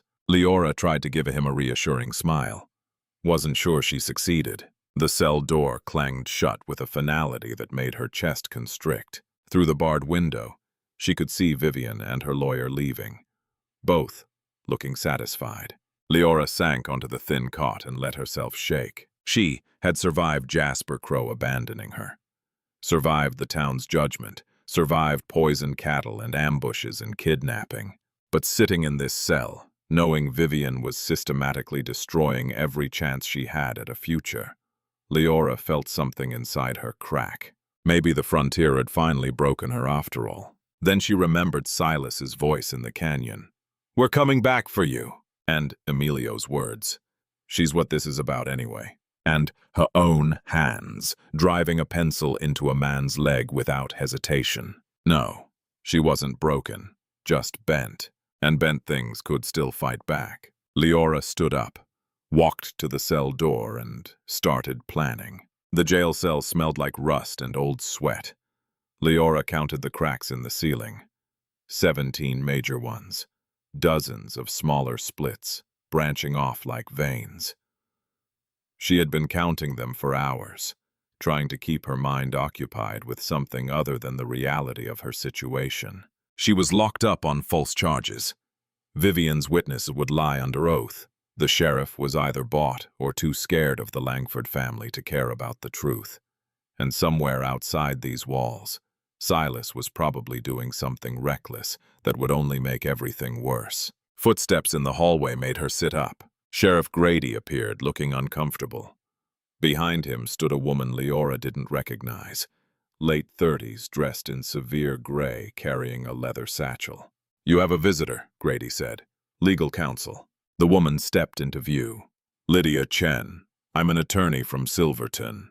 Mr. Calder retained my services this morning." Leora blinked. "Silas hired you?" "He did. Rode miles before dawn to reach my office." Lydia's voice was crisp, professional. "May I speak with my client privately, Sheriff?" Grady hesitated, then nodded. 10 minutes. I'll be right outside." When the door closed, Lydia pulled a stool close to the cell bars and sat. "Let's be efficient. Tell me exactly what happened, leaving nothing out." Leora did. The ambush, the kidnapping, the forced letter, Vivian's accusation in the sheriff's office. Lydia took notes in a small leather book, her expression unreadable. "The witnesses Vivian produced," Lydia said when Leora finished. "Do you know who they are?" "No. I've never seen them before yesterday." "That's actually good. Makes it easier to prove fabrication." Lydia tapped her pencil against the notebook. "Here's our situation. The theft charge is weak. 3 witnesses claiming they saw you near a carriage isn't proof you took anything, but it's enough to hold you for arraignment. That's scheduled for tomorrow morning." Leora's stomach sank. "What happens then?" "Judge Whitaker will hear the charges. He's not on the Langford payroll, but he's conservative and doesn't like disruption. If Vivian's lawyer presents a compelling case, he might bind you over for trial. That means weeks in this cell waiting for a circuit judge." "Weeks, possibly months." Lydia's expression softened slightly. "I won't lie to you, Miss Bennett. This is a dangerous situation. Vivian Langford has resources and connections. She's playing a long game." "What's the short game?" Leora asked. "Because I don't have months." Lydia studied her for a moment. "The short game is forcing her hand, making her reveal herself before she can build an airtight case. But that's risky. Everything's risky at this point." "True." Lydia stood, gathering her things. "Mr. Calder said you're tougher than you look. I hope he's right, because tomorrow is going to test that." After she left, Leora lay back on the thin cot and stared at the ceiling cracks again. Somewhere outside, the sun was setting. She could see a slice of orange sky through the high window. She thought about the ranch, about Mist, the gray mare who had been the first animal she had saved, about Emilio's quiet respect and Wren's grudging acceptance, about Silas's hands, rough and gentle at the same time, checking her for injuries after the kidnapping, about the way he had said, "Someone I can't afford to lose." Leora closed her eyes. She had survived this. She had too. The night dragged. Leora dozed fitfully, waking at every sound. Once she heard shouting outside. Male voices, angry. She couldn't make out words, but she recognized Silas's tone. He was out there fighting for her while she sat locked in a cage. Morning came gray and cold. Grady brought weak coffee and hardtack that tasted like sawdust. Leora forced herself to eat anyway. She would need her strength. At 9, Grady unlocked the cell. "Arraignment in 30 minutes. You'll be cuffed for transport." "Is that necessary? The courthouse is across the street." "Regulations." His voice was apologetic but firm. "Sorry, Miss Bennett." The handcuffs felt familiar now. Leora walked out of the jail with her head up, refusing to show weakness. A small crowd had gathered outside the courthouse. Curious townspeople, probably hoping for entertainment. Leora spotted Silas immediately. He stood near the courthouse steps with Emilio and Ren flanking him like bodyguards. When he saw her, something fierce and protective flashed across his face. Vivienne was there too, of course. She stood with her lawyer and 3 well-dressed strangers who had to be the lying witnesses. Vivienne's expression was serene, almost sympathetic. It made Leora want to spit. The courthouse was a single room with benches, a raised platform for the judge, and windows that let in weak morning light. Judge Whitaker was already seated. An older man with iron-gray hair and the weathered look of someone who had spent years riding circuit through hard country. "All rise for the arraignment of Leora Bennett," the bailiff called. Leora stood beside Lydia Chen. Her legs shook, but she locked her knees and kept her face neutral. Judge Whitaker reviewed the documents in front of him. "Miss Bennett, you're charged with theft of $300 from Miss Vivienne Langford. How do you plead?" "Not guilty, Your Honor." Leora's voice came out steady. "Your Honor." Victor Lang stood smoothly. "The prosecution has 3 witnesses who place Miss Bennett at the scene of the theft. We also have evidence that she's been living beyond her means, wearing clothes and using resources inconsistent with her station. This suggests both motive and opportunity." Lydia stood. "Those resources are wages earned through legitimate employment at the Calder Ranch. As for the witnesses, we question their credibility and intend to prove they were paid to provide false testimony." "That's a serious accusation, Miss Chen." "It's a serious case, Your Honor. My client has been the target of a sustained campaign of harassment by Miss Langford, including a kidnapping attempt just days ago." Murmurs rippled through the courtroom. Vivienne's expression didn't change, but Victor stood quickly. "Your Honor, these wild claims are clearly an attempt to deflect from the actual crime. Miss Langford is the victim here, not the defendant." "Perhaps both are victims," Lydia said, "of a system that allows wealth and influence to manipulate justice." Whitaker's eyes narrowed.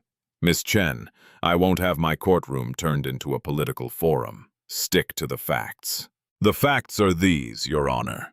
Miss Bennett was at the Calder Ranch the entire day of the alleged theft. We have 4 witnesses who can corroborate this: Mr. Calder, Emilio Vargas, Ren Blackwood, and Finn Parker, all respected members of this community." "Respected by whom?" Victor interjected. "Mr. Calder is known to have poor judgment when it comes to hiring. Emilio Vargas is Mexican. Ren Blackwood is an unmarried woman doing men's work. And Finn Parker is barely out of boyhood. These are hardly credible character witnesses." Leora felt rage burn through her chest. She started to speak, but Lydia's hand on her arm stopped her. "Your Honor," Lydia said calmly, "Mr. Lang just revealed his case has nothing to do with evidence and everything to do with prejudice. He's not interested in justice. He's interested in destroying a young woman whose only crime was refusing to be intimidated by someone with more money and power." The courtroom erupted. People shouting, the bailiff calling for order. Whitaker slammed his gavel repeatedly. "Silence! I will have order, or I'll clear this courtroom." The noise died down. Whitaker looked between Lydia and Victor, clearly irritated with both. "Here's what's going to happen," he said. "I'm setting a preliminary hearing for 3 days from now. Both sides will present witnesses and evidence. Until then, Miss Bennett will remain in custody." "Your Honor, my client poses no flight risk," Lydia protested. "She has steady employment and strong ties to the community." "She also has no family, no property, and every reason to run," Victor countered. "The bail should be set high to ensure her appearance." Whitaker considered. "Bail is set at $500. Leora's heart sank. 500 might as well be 5,000. She didn't have it. Silas didn't have it either. Not in liquid cash. "Your Honor, that's excessive for a first time." "My decision is final, Miss Chen." Whitaker gathered his papers. 3 days. Come, prepared to prove your claims. Court is adjourned. Grady took Leora's arm, guiding her back toward the jail. She caught Silas's eye as she passed. He looked like he wanted to tear the courthouse apart with his bare hands. Outside, away from the crowd, Grady spoke quietly. For what it's worth, I think this whole thing stinks, but I've got a family to feed. Can't afford to make enemies. Leora understood. Fear was easier than courage. I know. Back in the cell, Leora paced. 3 days until the hearing. 3 days for Vivian to shore up her false witnesses. Maybe produce more evidence Leora couldn't refute. 3 days of sitting helpless while her fate was decided by people who had already made up their minds. Footsteps again. This time it was Lydia Chen, looking grim. I spoke with your employer, she said without preamble. He's trying to raise bail money, but it's difficult. Most of his capital is tied up in land and livestock. The bank won't extend credit against the ranch. I didn't expect him to pay it anyway. He's determined. Emilio and Ren are asking around town, seeing if anyone will contribute. Lydia's expression said she didn't think that would work. In the meantime, I need you to help me build our defense. Tell me everything you know about Vivian Langford. Everything. Leora spent the next hour recounting Vivian's visits to the ranch, her veiled threats, the way she had turned the town against Leora with careful gossip. Lydia took notes, asking sharp questions. The kidnapping is our strongest card, Lydia said finally. If we can prove Vivian hired those men, it undermines everything, makes her look like the aggressor. She'll deny it. Her father will make sure there's no connection.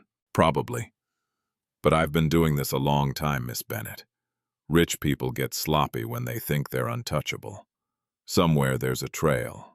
Money changing hands, a witness who knows too much, a detail that doesn't line up. Lydia stood. I'm going to dig. You sit tight. Easier said than done. Leora sat tight for another day and night, watching the light move across the floor, listening to the town sounds outside. Twice she heard Silas's voice arguing with Grady. The second time, Grady threatened to arrest him for disturbing the peace. On the second morning, Ren appeared at the cell bars. Grady had allowed her inside, probably because he felt guilty. Brought you something better than Grady's slop. Ren handed through a cloth-wrapped bundle. Inside was real food. Bread, cheese, dried beef. How you holding up? I've been worse. Leora wasn't sure that was true, but it sounded better than admitting she was terrified. How's the ranch? Fine. Colt and Finn are handling things. Silas is losing his mind, though. Barely sleeps. Spent all yesterday riding to every ranch within miles trying to borrow bail money. Ren's expression was hard to read. He really cares about you. Leora's throat tightened. I know. Do you? Ren leaned against the bars. Because from where I'm standing, you're still expecting to lose. Still planning your exit. I'm being realistic. You're being scared. Ren's voice wasn't unkind. Look, when I first met you, I thought you were dead weight, some city girl playing farm dress-up. But you proved me wrong. You worked harder than men twice your size. You saved animals everyone else gave up on. You stabbed a kidnapper with a damn pencil. Ren smiled slightly. You're tougher than you think, Leora. Stop acting like you're already beaten. Before Leora could respond, shouting erupted outside. Male voices, angry and getting louder. Ren straightened. That's Silas. They heard the front door bang open. Heavy footsteps. Then Silas's voice. Loud enough to carry through the walls. I want to see her now. Mr. Calder, visiting hours. I don't care about visiting hours. Either let me see her or arrest me too. Grady's resigned sigh was audible even from the cell. 5 minutes. That's all you get. Silas appeared, looking like he had been dragged through hell backward. His clothes were dusty, his face unshaven, dark circles under his eyes, but when he saw Leora, relief flooded his expression. You okay? I'm fine. You look terrible. Thanks. He gripped the bars, knuckles white. Listen, I don't have much time. Lydia found something. One of Vivian's witnesses, a man named Robert Grimes, has a gambling debt at the saloon. Big one. It got paid off the same day he agreed to testify against you. Leora's pulse quickened. Can she prove Vivian paid it? Working on it. The saloon owner keeps records. If we can show Grimes got money from the Langford accounts, it proves witness tampering. Vivienne is too smart to use her own accounts. Maybe, but her father's business manager isn't as careful. Lydia's pulling bank records now. Silas's expression was fierce. We're going to beat this, Leora. I promise. Leora wanted to believe him, but she had been disappointed too many times. What if we can't? What if the judge doesn't care about the evidence? Then I break you out and we run. Silas said it like he meant it. Mexico, Canada, somewhere they can't touch us. I don't care. I'm not letting you rot in jail for a crime you didn't commit. You'd lose everything, the ranch, your reputation. I don't care. His voice cracked. Elena's gone. The ranch is just land and buildings. But you're here. You're real. And I'm not losing someone else. He stopped, jaw working. Leora's heart hammered. Someone you what? Silas looked at her, and Leora saw everything he wasn't saying written across his face. Fear and hope and something raw that made her chest ache. Time's up, Calder, Grady said from the doorway. Silas didn't move. 3 more minutes or I call the bailiff. Grady swore viciously, but stepped back from the bars. 3 days, that's all we need. 3 days and this is over. Leora nodded, not trusting her voice. After he left, Wren gave Leora a knowing look. Still think you're going to lose? Leora didn't answer. The 3rd day arrived like a storm on the horizon. Inevitable and dangerous. Leora woke before dawn, unable to sleep. Grady brought breakfast, but she couldn't eat. Lydia arrived early, looking energized. We got him, Grimes. He cracked last night after I confronted him with the payment records. He admitted Vivienne's father's business manager paid him to claim he saw you near the carriage. Leora's hands shook. Will he testify to that? He already did. Gave a sworn statement to the federal marshal this morning. Lydia's smile was sharp. Vivienne doesn't know yet. We're saving it for the hearing. The courtroom was packed when they arrived.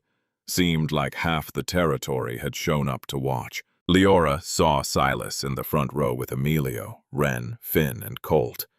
Their presence steadied her. Vivienne sat across the aisle looking immaculate in emerald silk, completely composed. Like this was just another social event. Judge Whitaker entered, and everyone stood. When they sat again, the room crackled with tension. This is a preliminary hearing in the matter of the territory versus Leora Bennett, Whitaker said. Mr. Lang, present your case. Victor stood smoothly. Your Honor, the prosecution will show that the defendant, a woman of no fixed address and questionable character, stole $300 from Miss Vivienne Langford. We have 3 witnesses who place her at the scene. He called his first witness, a woman named Sarah Pritchard, who claimed she saw Leora near Vivienne's carriage. Her testimony was smooth, practiced, too practiced. Lydia stood for cross-examination. Mrs. Pritchard, how much did the Langford family pay you to lie today? The courtroom erupted. Victor shot to his feet. Objection! Counsel is making baseless accusations. I can prove it's not baseless, Your Honor, Lydia said calmly. She held up a document. This is a bank statement showing a deposit of $150 into Mrs. Pritchard's account the day after she agreed to testify. The money came from Langford Family Holdings. Pritchard's face went white. That was for lying under oath. Lydia's voice was cold. That's perjury, Mrs. Pritchard. A felony. Whitaker slammed his gavel. Order! Mrs. Pritchard, you will answer the question. But Pritchard was already standing, gathering her skirts. I need to leave. I'm not feeling well. Sit down, Whitaker ordered. Bailiff, make sure she doesn't leave this courtroom. Victor tried to recover. Your Honor, even if one witness is compromised, we have 2 others. Actually, you don't, Lydia called out. The prosecution may call Robert Grimes. Grimes entered, looking sick. He took the stand with shaking hands. Mr. Grimes, Lydia said, did you witness Miss Bennett committing any theft? No, ma'am. Did someone pay you to say you did? Grimes swallowed hard. Yes, ma'am. Mr. Warren, who manages the Langford accounts, he gave me $200 to testify. I said I saw Miss Bennett near the carriage. The courtroom exploded. Leora heard Vivian's sharp intake of breath, saw her exchange a panicked look with Victor. Whitaker's gavel slammed repeatedly. "Order! I will have order!" When the noise died down, Lydia continued. "Mr. Grimes, did anyone else know about this arrangement?" "I don't know, ma'am. Warren said it was important business. That Miss Langford needed help dealing with a dangerous woman." Grimes looked at Leora, then away. "I needed the money. I'm sorry." Lydia turned to Whitaker. "Your Honor, the prosecution's case is built entirely on purchased testimony. Every witness was paid by the Langford family to lie. This is witness tampering, conspiracy to commit perjury, and malicious prosecution. I move for immediate dismissal of all charges." Victor stood, face red. "Your Honor, these allegations against my client are inflammatory and backed by bank records and sworn testimony," Lydia interrupted. "Would you like to add obstruction of justice to Miss Langford's charges?" Vivienne stood, finally losing her composure. "This is absurd. That woman is a criminal and a liar. She seduced Silas Calder and wormed her way into his life for money. Everyone knows it." "Everyone knows what you told them," Lydia said. "But the evidence shows you fabricated a crime to destroy an innocent woman. The question is, why?" "Because she doesn't belong here." Vivian's voice rose, sharp and desperate. "She's nothing, nobody. A runaway bride who got exactly what she deserved. Silas should have thrown her out the day she showed up. But instead She stopped, realizing what she had revealed. The courtroom had gone silent. Judge Whitaker leaned forward. "Miss Langford, are you admitting this prosecution was personal rather than criminal in nature?" Vivienne's lawyer grabbed her arm, whispering urgently. She shook him off. "Personal? Yes, it's personal. I've watched that woman take everything that should have been mine. Silas was supposed to marry me. This ranch was supposed to be ours. But he chose a farm girl instead. And when she died, I thought—" Vivian's voice cracked. "I waited. I came back. And he replaced Elena with some broken thing he found in a barn." Leora felt the words like slaps, but she kept her face neutral. Gave Vivienne nothing. Silas stood. "Your Honor, I'd like to address the court." "Sit down, Mr. Calder," Whitaker said, but without heat. "With respect, Your Honor, I won't." Silas moved into the center aisle. "Miss Langford is right about one thing. I did choose Elena over her, and I'd make that choice 1,000 more times, because Elena was honest and brave and everything Vivian will never be." Vivian's face twisted. "And you're right that Leora Bennett showed up at my ranch with nothing." Silas continued. "She was broken and scared and had every reason to give up. But she didn't. She saved my animals when nobody else could. She worked harder than any hand I've hired. She risked her life to protect people she barely knew. That's not weakness, Vivian. That's strength you'll never understand." "How touching," Vivian spat. "The rough frontiersman defending his pet charity case." "She's not a charity case." Silas's voice was quiet but carried through the courtroom. "She's the woman I love, and I'm not letting you destroy her to satisfy your ego." The courtroom erupted again. Leora couldn't breathe, couldn't think. Did Silas just, in front of everyone? Whitaker's gavel slammed. "Enough! All of you sit down and be quiet." Slowly, order returned. Whitaker looked exhausted. "Based on the evidence presented, I'm dismissing all charges against Leora Bennett. Furthermore, I'm referring this matter to the federal marshal for investigation of witness tampering, perjury, and conspiracy." He fixed Vivian with a hard stare. "Miss Langford, Mr. Lang, you're both ordered to remain in the territory, pending that investigation." Vivian's face went ashen. Victor started to protest, but Whitaker cut him off. "This hearing is concluded. Miss Bennett, you're free to go." Grady unlocked Leora's handcuffs. The metal fell away, and for a moment she just stood there, stunned. Free. She was free. The courtroom dissolved into chaos. People talking, arguing, demanding explanations.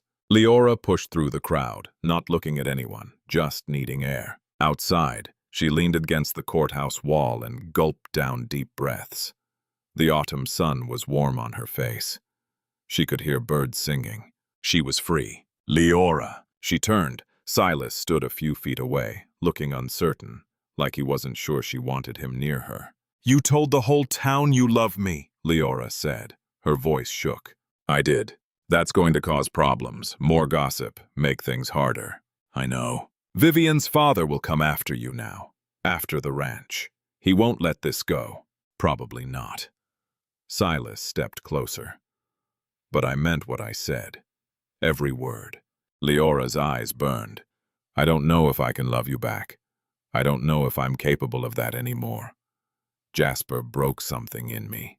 "Jasper was a coward who didn't deserve you," Silas said. "And I'm not asking you to love me. I'm just asking you to stay. Let me prove that not every man is a liar. Let me show you what you're worth." Leora wanted to say yes, wanted to fall into his arms and believe everything would be fine. But she had believed before, and it had destroyed her. "I need time," she whispered, "to figure out who I am when I'm not running or fighting or surviving." "Take all the time you need." Silas's voice was rough. "I'll be there at the ranch waiting." Emilio appeared, clearing his throat. "Boss, we should go. Vivian's making threats about her father's lawyers." Silas nodded but didn't move. His eyes stayed on Leora. "Come home when you're ready," he said quietly.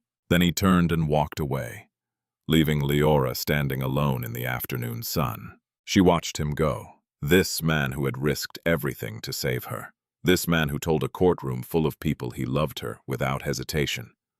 This man who terrified her because she was starting to believe him. Lydia Chen appeared at her elbow. "You did well in there." "I barely said anything." "Exactly. You let the evidence speak." Lydia handed her a card. "If Vivian's father tries anything, call me. I'm not done with this case yet." After Lydia left, Leora walked through town.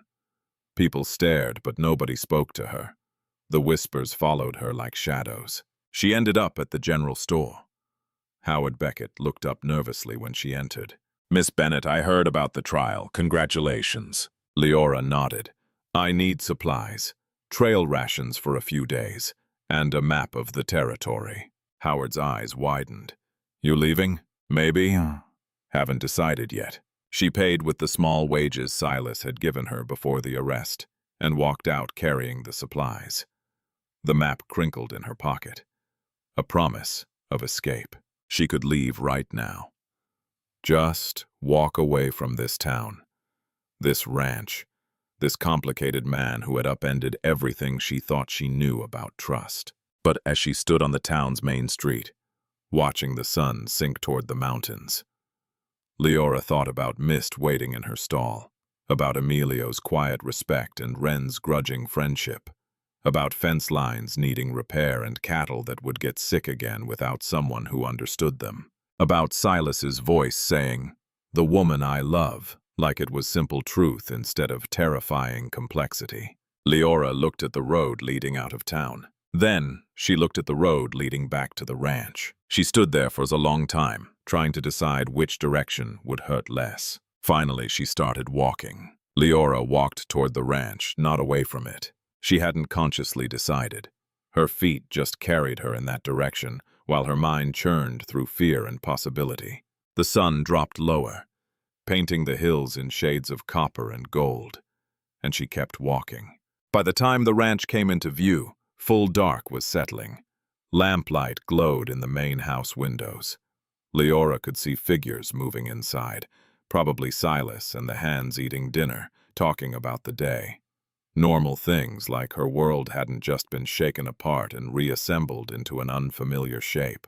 She stopped at the barn instead of going to the house, needed a moment before facing anyone. Inside, the familiar smell of hay and horses wrapped around her like a blanket. Mist wickered softly from her stall. Leora walked over, resting her forehead against the mare's warm neck. "Hey girl, miss me?" The horse nuzzled her shoulder, and Leora felt something tight in her chest loosen slightly. Animals didn't lie, didn't manipulate. They either trusted you or they didn't. And Mist trusted her. Thought you might have left. Leora turned. Emilio stood in the barn doorway, silhouetted against the last light. I thought about it, Leora admitted. But you came back. I came back. Leora stroked Mist's neck, not looking at him. I don't know if that was smart. Emilio walked closer, leaning against the stall. Smart's overrated. I did the smart thing once. Stayed quiet when my father got cheated out of wages by a mine owner. Didn't make trouble. Kept my head down. His voice went hard. He died broken while the mine owner got rich. Smart didn't help him. Didn't help anyone. Leora met his eyes. What would have helped? Fighting. Making noise, refusing to let powerful people get away with destroying the powerless. Emilio's expression softened. You fought, Leora. You could have confessed to something you didn't do. Made it easier on everyone. But you didn't. That took guts. It took desperation. That's different. No, Emilio said quietly. It's not. Desperate people give up all the time. You didn't. That's the difference. Before Leora could respond, the barn door opened again. Silas stood there, and even in the dim light, Leora could see the tension in his shoulders. I'll check the south fence, Emilio said, giving Leora a meaningful look before disappearing into the night. Silas walked toward her slowly, like approaching a spooked horse. Wasn't sure you'd come back. Wasn't sure I would either. They stood in awkward silence. Leora searched for words and came up empty. Everything felt too big, too complicated to fit into language. I shouldn't have said what I said in court. Silas finally spoke. Not like that, not publicly. You deserve better than having your business announced to the whole territory. You meant it, though, what you said, every word. His voice was rough. But that doesn't make it right. Putting that on you when you've got enough to deal with. Leora turned back to Mist, fingers working through the mare's mane. Jasper told me he loved me the day before the wedding. Said it looking right in my eyes, and I believed him completely. Then he disappeared with everything I had. Silas didn't interrupt. So, when you say it, Leora continued, voice shaking, all I can think is, how do I know? How do I know you're not just another man who wants something from me, who'll take what he needs and leave me with nothing? You don't know, Silas said simply. That's the thing about trust. There's no guarantee, no proof. You just have to decide if someone's earned the chance to prove themselves. Leora laughed bitterly. That's asking a lot. Yeah, it is. Silas moved closer, stopping just outside her space. But for what it's worth, I'm not asking you to trust me, because I said some words in a courtroom. I'm asking you to look at what I've done. I hired you when nobody else would. I stood up to Vivian and her father when it would have been easier to cut you loose. I rode into an ambush to get you back. I risked my ranch, my reputation, everything I've built. Maybe you're just stubborn. Definitely stubborn, Silas agreed, but also honest. I don't know how to be anything else, Leora. Elena used to say it was my best and worst quality. I'm too direct for polite society, too rigid for politics, but I don't lie, ever. So when I tell you I love you, that's not manipulation. That's just truth. Leora's eyes burned. She blinked hard, refusing to cry. I don't know if I can love you back. I don't know if I remember how. Then don't. Not yet. Maybe not ever. Silas's voice was steady. Just stay. Work the ranch, save animals, give yourself time to heal. And if you ever decide you want more, I'll be here. If you don't, I'll still be here, just in a different way. Leora finally turned to look at him directly. Why? Why would you settle for that? Because having you here, even just as a friend and a hand, is better than not having you at all. Silas's expression was open, vulnerable in a way she had never seen. I've been alone for years, Leora. I'm good at alone, but I don't want to be anymore. So whatever you're willing to give, I'll take it. The words hit something deep in Leora's chest. She had spent so long expecting rejection, preparing for abandonment, That someone actively choosing to stay felt almost incomprehensible. "I'm not easy to be around," she whispered. "I'm angry a lot. Scared. I wake up at night thinking about Jasper and Vivian and all the ways people have hurt me. It might never get better." "Might not," Silas agreed. "But it also might. Either way, you don't have to deal with it alone." Leora looked at this man who had found her in his barn, wearing a ruined wedding dress, and somehow decided she was worth fighting for. Who had stood in a courtroom and declared his love in front of people who would mock him for it? Who was offering her time and space and patience without demanding anything in return? She thought about what Emilio had said, about fighting instead of staying quiet, about refusing to let powerful people destroy the powerless. She had been powerless her whole life. Let people make decisions for her, shape her path, define her worth. Jasper, her aunt, the town, Vivienne. Maybe it was time to decide something for herself. "Okay," Leora said, "I'll stay." Relief flooded Silas's face. Yeah, but we do this slow. I need time, as much as you need." Silas's smile was tentative but real. "Thank you." They stood in the barn, surrounded by horses and lamplight and the solid reality of wood and earth. It wasn't romance, wasn't fireworks or grand gestures, just two damaged people, choosing to exist in the same space and see what happened. It was enough. In the weeks that followed, Leora worked the ranch alongside the hands, and slowly the whispers in town began to fade. People found new scandals to discuss. Vivienne and her lawyer left the territory after the federal marshal filed formal charges. Her father's business took a hit when other ranchers started asking uncomfortable questions about labor practices and land deals. Leora watched it all from a distance, feeling strangely detached. The woman who had stood in that courtroom fighting for her life seemed like someone else now. She was still scared sometimes, still woke up gasping from nightmares about Jasper or Vivian or jail cells. But the fear was manageable, shared. Silas kept his word about going slow. He didn't push, didn't demand, just worked beside her and made her laugh occasionally, and was there when the nightmares got bad. Emilio and Wren became actual friends instead of just co-workers. Finn and Colt started treating her like one of the hands instead of a curiosity.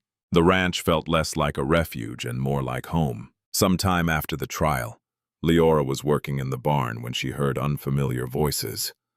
She walked outside to find a couple standing with Silas.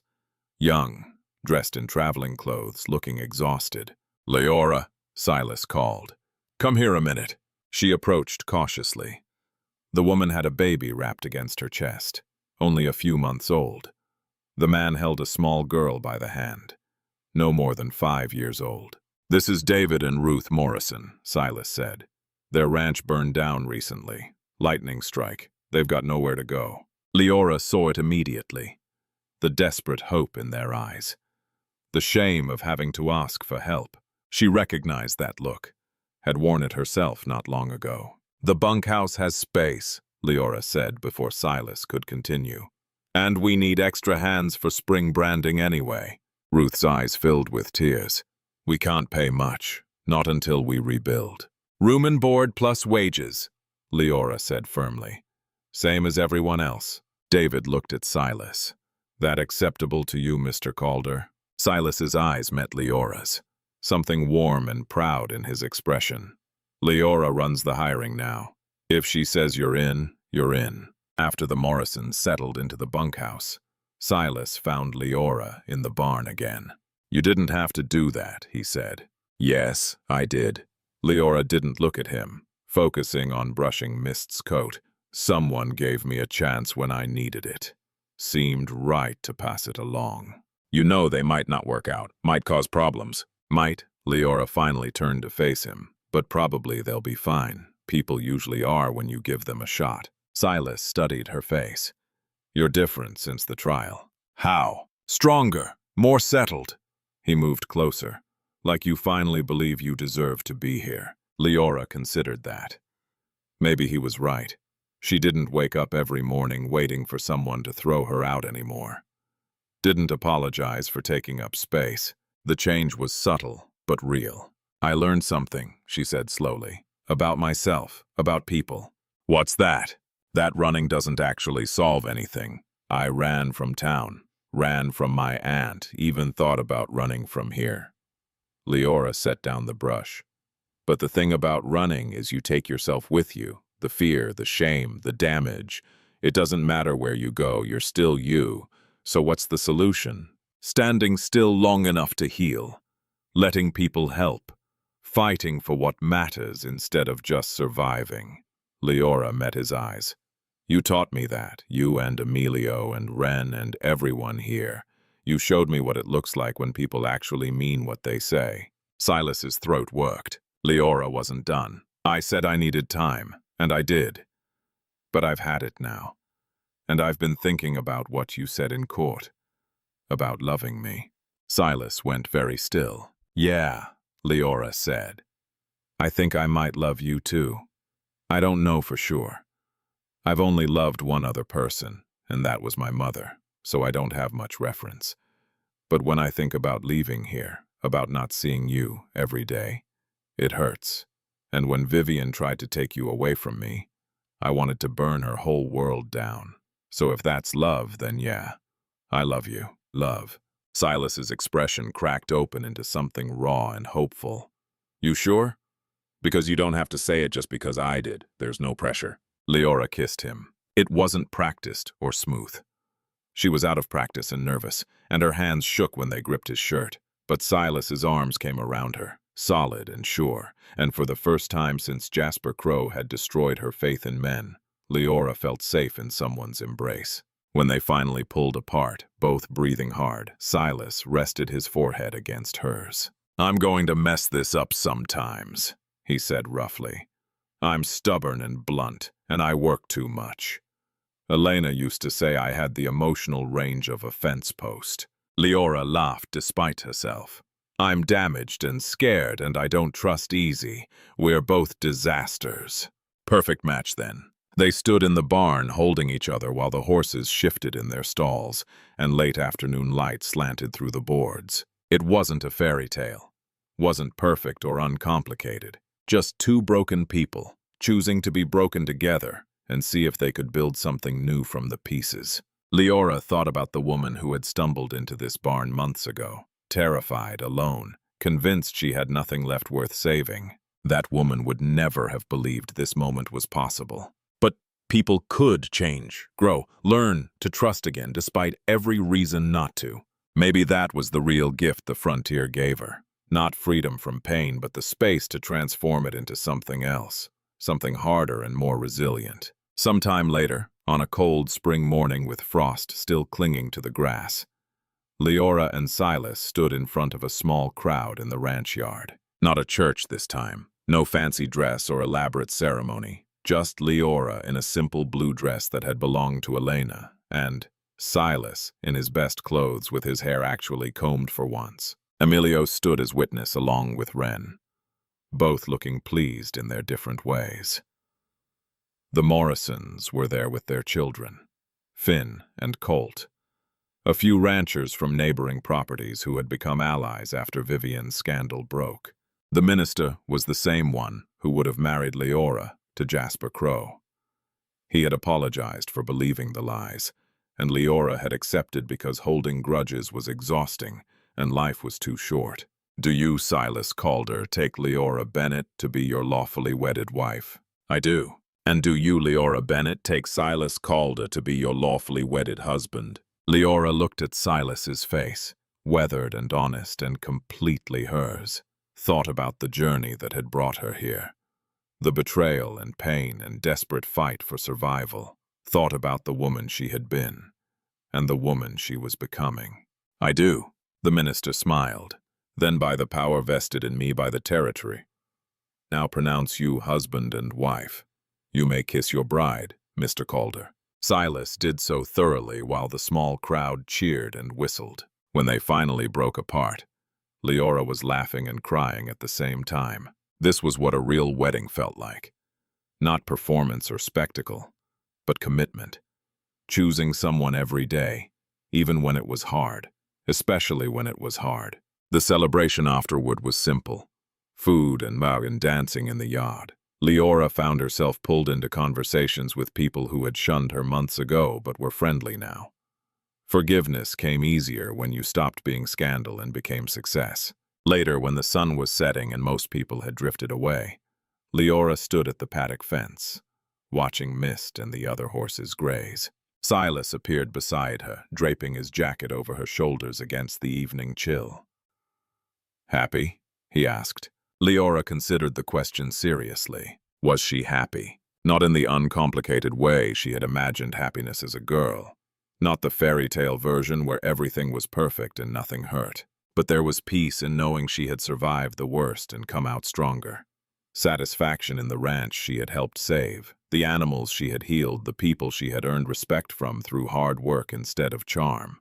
Contentment in standing beside a man who had proven his words with actions over and over. "Yeah," she said, "I'm happy." "Good." Silas pulled her closer. "Because I plan to keep you that way for a very long time." Leora leaned into him, watching the sky turn purple and gold. In the distance, she could hear Emilio laughing at something Ren said. The horses nickered softly. Wood smoke from the dinner fire drifted on the wind. She thought about the girl who had walked out of that church wearing a ruined dress and carrying nothing but shame. That girl had thought her life was over, had believed one man's betrayal defined her worth. She had been wrong. What defined Leora wasn't what Jasper took from her, but what she had built from nothing. Not the town's judgment, but her own resilience. Not the frontier's harshness, but her refusal to let it break her. Years later, when people asked about the ranch and how it became legendary across the territory, Leora would tell them the truth. It wasn't one moment, wasn't a single decision or dramatic rescue. It was the accumulation of small choices. Staying when leaving was easier, fighting when surrender made more sense. Trusting again despite every reason not to. Working until her hands bled and her back screamed because animals were depending on her. Standing up to people with more power and money because justice mattered more than comfort. The ranch became known as a place where wounded things healed, where people who had been thrown away got second chances, where hard work mattered more than background or breeding or the stories people told about you. Ranchers brought their dying livestock from hundreds of miles away because Leora Calder had a gift nobody could explain but everyone respected. Young people fleeing bad situations appeared at the gates, and Leora would look at their desperate faces and see herself in that ruined wedding dress. She always found room for one more. The ranch grew not into an empire, but into something better, a community. The Morrisons rebuilt on neighboring land with money Silas and Leora lent them. Emilio eventually married a widow from town and brought her 3 children to live in a house Silas helped him build. Ren started training horses and became famous for it across territories. Leora and Silas's life together wasn't smooth. They fought sometimes about money and decisions and whether they could afford to take in another stray family. Leora still woke from nightmares occasionally, gasping about Jasper or jail cells or Vivian's cold smile. Silas got moody when stressed, withdrew into work instead of talking, but they learned to weather it, to give each other space when needed and closeness when possible, to say sorry when wrong and mean it, to celebrate the good days and survive the bad ones together. Leora never had children. Her body wouldn't cooperate despite years of trying, and that hurt in ways she couldn't fully articulate. But the ranch filled with other people's children. The Morrisons' kids, Emilio's stepchildren, the sons and daughters of hands who came and went. Leora taught them all how to gentle a frightened horse, how to recognize sickness before it showed symptoms, how to survive when the world tried to break them. They called her Aunt Leora, and she loved them fiercely. On a milestone birthday, Silas gave her the deed to the ranch, her name, alongside his, legally binding, equal ownership of everything they had built. "It was always yours anyway," he said, "just making it official." Leora cried, which annoyed her because she hated crying. but some moments deserve tears. That night, sitting on the porch they had rebuilt together after a storm took the original, Leora thought about the journey that had brought her here, all the pain and fear and desperate struggling, all the moments she had wanted to give up but hadn't. "Do you think about it?" Silas asked, reading her mind the way he had learned to do over the years. "About how you ended up here sometimes?" Leora leaned against his shoulder.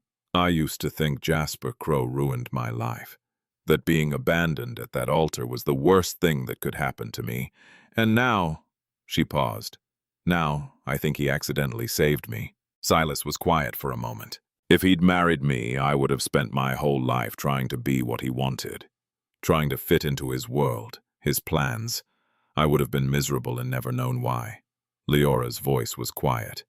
"He was still a bastard." "Absolutely. But bastards sometimes do you favors without meaning to." Silas smiled slightly. "He broke me open. And yeah, that hurt worse than anything I'd experienced. But it also meant I had to rebuild from scratch. Choose what to keep and what to throw away. Decide who I wanted to be instead of who people expected." Silas was quiet for a moment. "You ever regret it, choosing this life?" "It's been hard. It's been brutal," Leora corrected. "But no, I don't regret it. Hard things are usually the things most worth doing." They sat in comfortable silence, watching the stars come out. In the barn, mist nickered softly. Old now, but still healthy.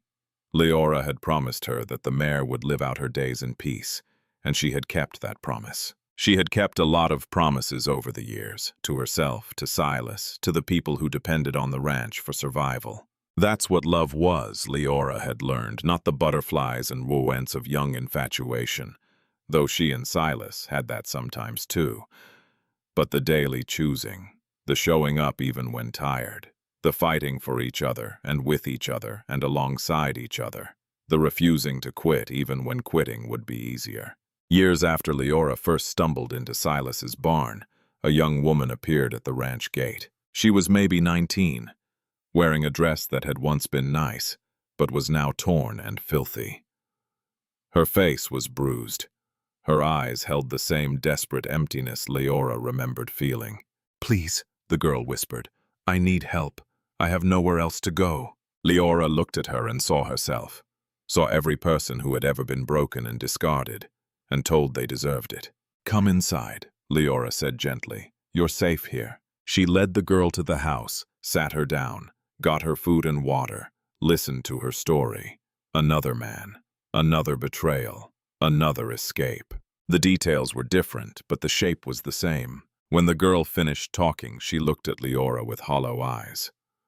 "Everyone says I'm ruined, that no decent person will ever want me now, that I should just accept what happened and be grateful for whatever scraps I can get." Leora felt rage burn through her, old and familiar, the same rage she had felt when Vivian called her worthless, when the town whispered she deserved abandonment, when men tried to kill her just for existing. "You're not ruined," Leora said firmly. "You're surviving, and survival is the first step toward everything else." "But how do I?" The girl's voice cracked. "How do I stop feeling like this? Like I'm worthless?" Leora thought about that question. About all the easy answers people gave that meant nothing. About the hard truth she had learned through years of bleeding and fighting and refusing to quit. "You don't stop feeling it," Leora said honestly. "Not right away. Maybe not for a long time, but you make different choices. You decide that other people's judgment doesn't define you. You find work that matters, people who see your worth, places where you belong. And slowly, piece by piece, you build a new life. One that's yours, one nobody can take away." "What if I can't? What if I'm not strong enough?" "You're strong enough." Leora gripped the girl's hand. "You know how I know? Because you made it here. You survived whatever happened and found the courage to ask for help. That's not weakness. That's the beginning of strength." The girl started crying, deep, wrenching sobs that shook her whole body. Leora held her, letting her break apart in a safe place. Sometimes you had to fall completely before you could start climbing back up. Later, after the girl fell asleep in the spare room, Leora walked out to the barn. Silas found her there, standing with mist, the way she always did when she needed to think. "Another one?" he asked. "Another one. You can't save them all, you know." Leora smiled slightly. "I know, but I can save this one, and maybe that's enough." Silas pulled her close. "You've built something good here, something important. I hope you know that." Leora did know, not in the arrogant way, but in the quiet certainty that came from years of work. The ranch wasn't perfect. They still struggled with money sometimes, with drought and disease and all the things that tried to kill frontier life, but they survived. More than survived, they thrived in their own way, and people knew across the territory. When someone was desperate and broken and had nowhere else to turn, they pointed them toward the Calder Ranch, toward Leora, who had been broken herself and learned to build something better from the pieces. That was her legacy. Not wealth or fame or comfort, but the simple knowledge that she had helped people survive when survival seemed impossible, that she had proven worth wasn't determined by who wanted you or who threw you away, but by what you chose to build and who you chose to be. On her last day, and it would come eventually, though not for many years yet, Leora knew she would have no regrets. She had lived fully, loved honestly, fought hard, made mistakes and learned from them, built something lasting from nothing but stubbornness and the refusal to let the world's judgment define her. The woman who had walked into that barn, wearing a ruined wedding dress, would have been proud. And maybe, Leora thought as she stood in the lamplight with Silas's arms around her and a frightened girl, sleeping safe in their house and horses breathing softly in their stalls. Maybe that woman would also be surprised, because she had thought her story was ending that night in the barn. But really, it was just beginning. The frontier had tried to break her. The world had thrown everything it could at her. Betrayal, violence, lies, prison, poverty, scorn. And Leora Bennett Calder had survived it all, not by being perfect or invulnerable, but by being stubborn and refusing to quit, and learning that sometimes the strongest thing you can do is ask for help. She had found home in the last place she expected, found love with a man who proved words with actions, found purpose in healing animals and helping people and building something that mattered. And if a girl in a ruined wedding dress could do that, then anyone could. That was the real lesson.